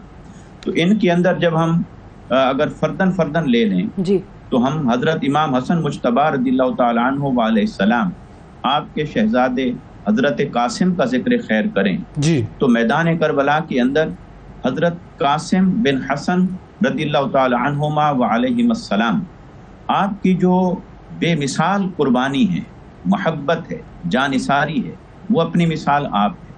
और आपके बारे में ये मिलता है तारीख़ी रिवायात के अंदर कि जब आप इजाज़त लेने के लिए तशरीफ़ लाए इमाम हुसैन रज़ियल्लाहु ताला अन्हु की खिदमत में कि आप इजाज़त दें और मैं जाकर जान का नजराना पेश करूं और अपनी कुर्बानी पेश करूं, तो इमाम हुसैन रज़ियल्लाहु ताला अन्हु अगरचे इससे कबल अपने शहजादों को अल्लाह की बारगाह में पेश फरमा चुके थे और बनी हाशिम के कई जवान अपनी जानों के नजराने पेश कर चुके थे, मगर इमाम हुसैन रज़ियल्लाहु ताला अन्हु को जो एक मोहब्बत थी फितरी और तबी एतबार से भी और रूहानी एतबार से भी हज़रत कासिम के साथ, उस मोहब्बत के पेश नज़र आपने पहले पूछा कि ए कासिम, आप क्यों जाना चाहते हैं, मौत को आप क्या समझते हैं? तो उन्होंने जवाब दिया कि मौत मेरे लिए शहद से भी मीठी है अगर हक पर हो। तो आपने ये सुना और आप ये दिल को इत्मीनान हुआ कि वो ज़िंदगी और मौत की हकीकत को और हक और बातिल के मारका में अपनी कुर्बानी को किस नज़र से देख रहे हैं। तो फिर आपने उन्हें इजाज़त मरहमत फरमाई और जब आपने इजाज़त मरहमत फरमाई तो ये बात भी हमें मुख्तलिफ तारीख़ी रिवायात में मिलती है कि इमाम अली मुकाम रज़ियल्लाहु ताला अन्हु अलैहिस्सलाम की आंखों से किसी ने आंसू नहीं देखे थे, हत्ता कि अपने शहजादों की कुर्बानी और शहादत पर भी आंसू नहीं देखे थे। मगर हज़रत कासिम रज़ियल्लाहु ताला अन्हु को जब आपने इजाज़त दी तो आपकी आंखें भीग गईं और दिल पसीज गया। यकीनन जहां हज़रत कासिम की जवानी को जाम शहादत नोश करते हुए देख रहे थे, वहाँ बुनियादी तौर पर अपने भाई इमाम हसन मुज्तबा रज़ियल्लाहु ताला अन्हु अलैहिस्सलाम उनकी एक आखिरी निशानी को अपनी आंखों के सामने दुनिया से जाता हुआ देख रहे थे। यही मोहब्बत का आलम था, और फितरी जज्बात भी थे, ये और चीजें दीनी और ईमानी जो है वो हमें एक तो ये भी बताती हैं कि क्या मोहब्बत थी और दूसरा ये भी बताती हैं कि जज्बा क्या था। अब आगे बढ़ते हैं और इमाम हुसैन अलैहिस्सलाम के जो शहजादे थे उनके किरदार के हवाले से भी हमें कुछ बताइए। जी, आपने बहुत खूबसूरत सवाल किया और ये बहुत अहम बात है सोचने के लिए, जांचने के लिए, जानने के लिए कि इमाम अली मुकाम रदिल्लाहु ताला अन्हु व अलैहिस्सलाम आपने अपने शहजादों को भी उसी तरह हक की राह में कुर्बान कर दिया जैसे वो अपनी जान का नजराना पेश करने के लिए आमादा हुए थे। और आज अगर हम अपने आप को देखें तो हम अपनी औलादों की कुर्बानी देने के लिए तैयार नहीं हैं, अपनी कुर्बानी देने के लिए तैयार नहीं हैं। हम दूसरों की कुर्बानियां लाकर दीन के लिए, इलाए कलिमतुल्लाह के लिए अपनी आवाज़ बुलंद करते हैं, मगर अपनी कुर्बानी देना बहुत अहम होता है। इमाम हुसैन रदिल्लाहु ताला अन्हु व अलैहिस्सलाम जब आप मैदान करबला में खड़े थे तो आपने सबसे पहले अपने बेटों और अपने शहजादों को कुर्बान किया है दीन मुहम्मदी सल्लल्लाहु अलैहि वसल्लम के लिए। इमाम तबरी जो मारूफ मुअर्रिख हैं वो लिखते हैं कि बनु हाशिम में से सबसे पहला जवान, बनु हाशिम के शुहदा में से सबसे पहला जवान जो मैदान में उतरा और उन्होंने अपनी जान का नजराना पेश किया वो हजरत इमाम हुसैन रदिल्लाहु ताला अन्हु व अलैहिस्सलाम के बड़े साहबजादे, बड़े शहजादे हजरत अली अकबर थे। और आपकी उम्र मुबारक बाद रिवायात के मुताबिक 26 साल मिलती है, बाद से थोड़ी कम थोड़ी ज़्यादा रिवायात मिलती हैं, मगर आप बनु हाशिम के सबसे पहले शहीद हैं। तो इससे पता चलता है कि इमाम अली मुकाम रदिल्लाहु ताला अन्हु ने बनु हाशिम के या अपने साथियों के दूसरे लोगों को पहले कुर्बानियों के लिए आगे नहीं किया, बल्कि सबसे पहले अपने बेटे, अपने शहजादे को कुर्बानी के लिए आगे पेश किया। और कैसे अली अकबर रदिल्लाहु ताला अन्हु जो हम शक्ल मुस्तफ़ा है, जो शबीह मुस्तफ़ा है, जो अपने शक्ल में, सूरत में, खुसूसियात में, शुजात में, बहादरी में, हक़गोई व बेबाकी में वो तस्वीर मुहम्मदी सल्लल्लाहु अलैहि वसल्लम है। और इमाम हुसैन रदिल्लाहु ताला अन्हु के बड़े साहबजादे, तो उन्होंने अपनी जान का नजराना पेश किया। और जब वो मैदान में उतरे तो हमें जो तारीख के औराक पर उनके लफ्ज़ मिलते हैं, कलिमात मिलते हैं, आपने फरमाया मद्दे मुकाबिल से, अना अली इब्न हुसैन बिन अली नहनु व रब्बिल बैत औला बिन नबी, मैं हूँ अली बिन हुसैन बिन अली और अल्लाह के कसम, रब्बे काबा की कसम, हम हैं जो नबी मुकर्रम सल्लल्लाहु अलैहि वसल्लम के वारिस हैं और सबसे ज़्यादा हकदार हैं। तल्लाहि ला युहकम फीना इब्नुद्दाई, ला यहकुम फीना इब्नुद्दाई, हमारे दरमियान को फैसला करना आपका मनसब नहीं है। तो ये आपने कलिमात कहे और आप मैदान में उतरे। हत्ता के इब्ने साद ने अरज़क नामी एक शख्स को कहा जो शामी था, उसे कहा कि आप आगे बढ़ें और इनका मुकाबला करें। उसने कहा कि माज़अल्लाह ये कल का बच्चा है, मैं इतना नामी गिरामी सिर्फ लड़ने वाला, मैं मुकाबला करूं? वो ना आया। उसने आगे अपने बेटे को भेजा तो हजरत अली अकबर रदिल्लाहु ताला अन्हु व अलैहिस्सलाम उन्होंने उसको वासिले जहन्नम कर दी। उसने दूसरा बेटा भेजा, वो ना ठहर सका। तीसरा बेटा भेजा, वो भी नहीं ठहर सका। फिर वो एक बिफरे हुए शेर की मानंद वो आया, उसने हमला किया तो हजरत अली अकबर रदिल्लाहु ताला अन्हु ने अपनी जान का नजराना पेश किया।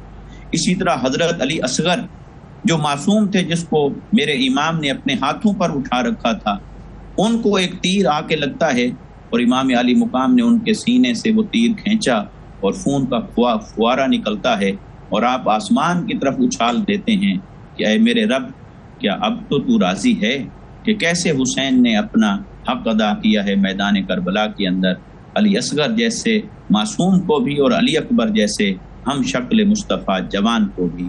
और इमाम हुसैन रज़ियल्लाहु ताला अन्हु के तीसरे बेटे जिनका नाम अली औसत था और वो इमाम ज़ैनुल आबिदीन के लक़ब से मारूफ हुए, इमाम सज्जाद के लक़ब से मारूफ हुए। वो कुदरत उन्हें महफूज रखना चाहती थी क्योंकि उनसे इमाम हुसैन की नस्ल मुबारक को, औलाद मुबारक को जारी फरमाना था, लिहाजा वो अम्र रब्बी के तहत महफूज रहे।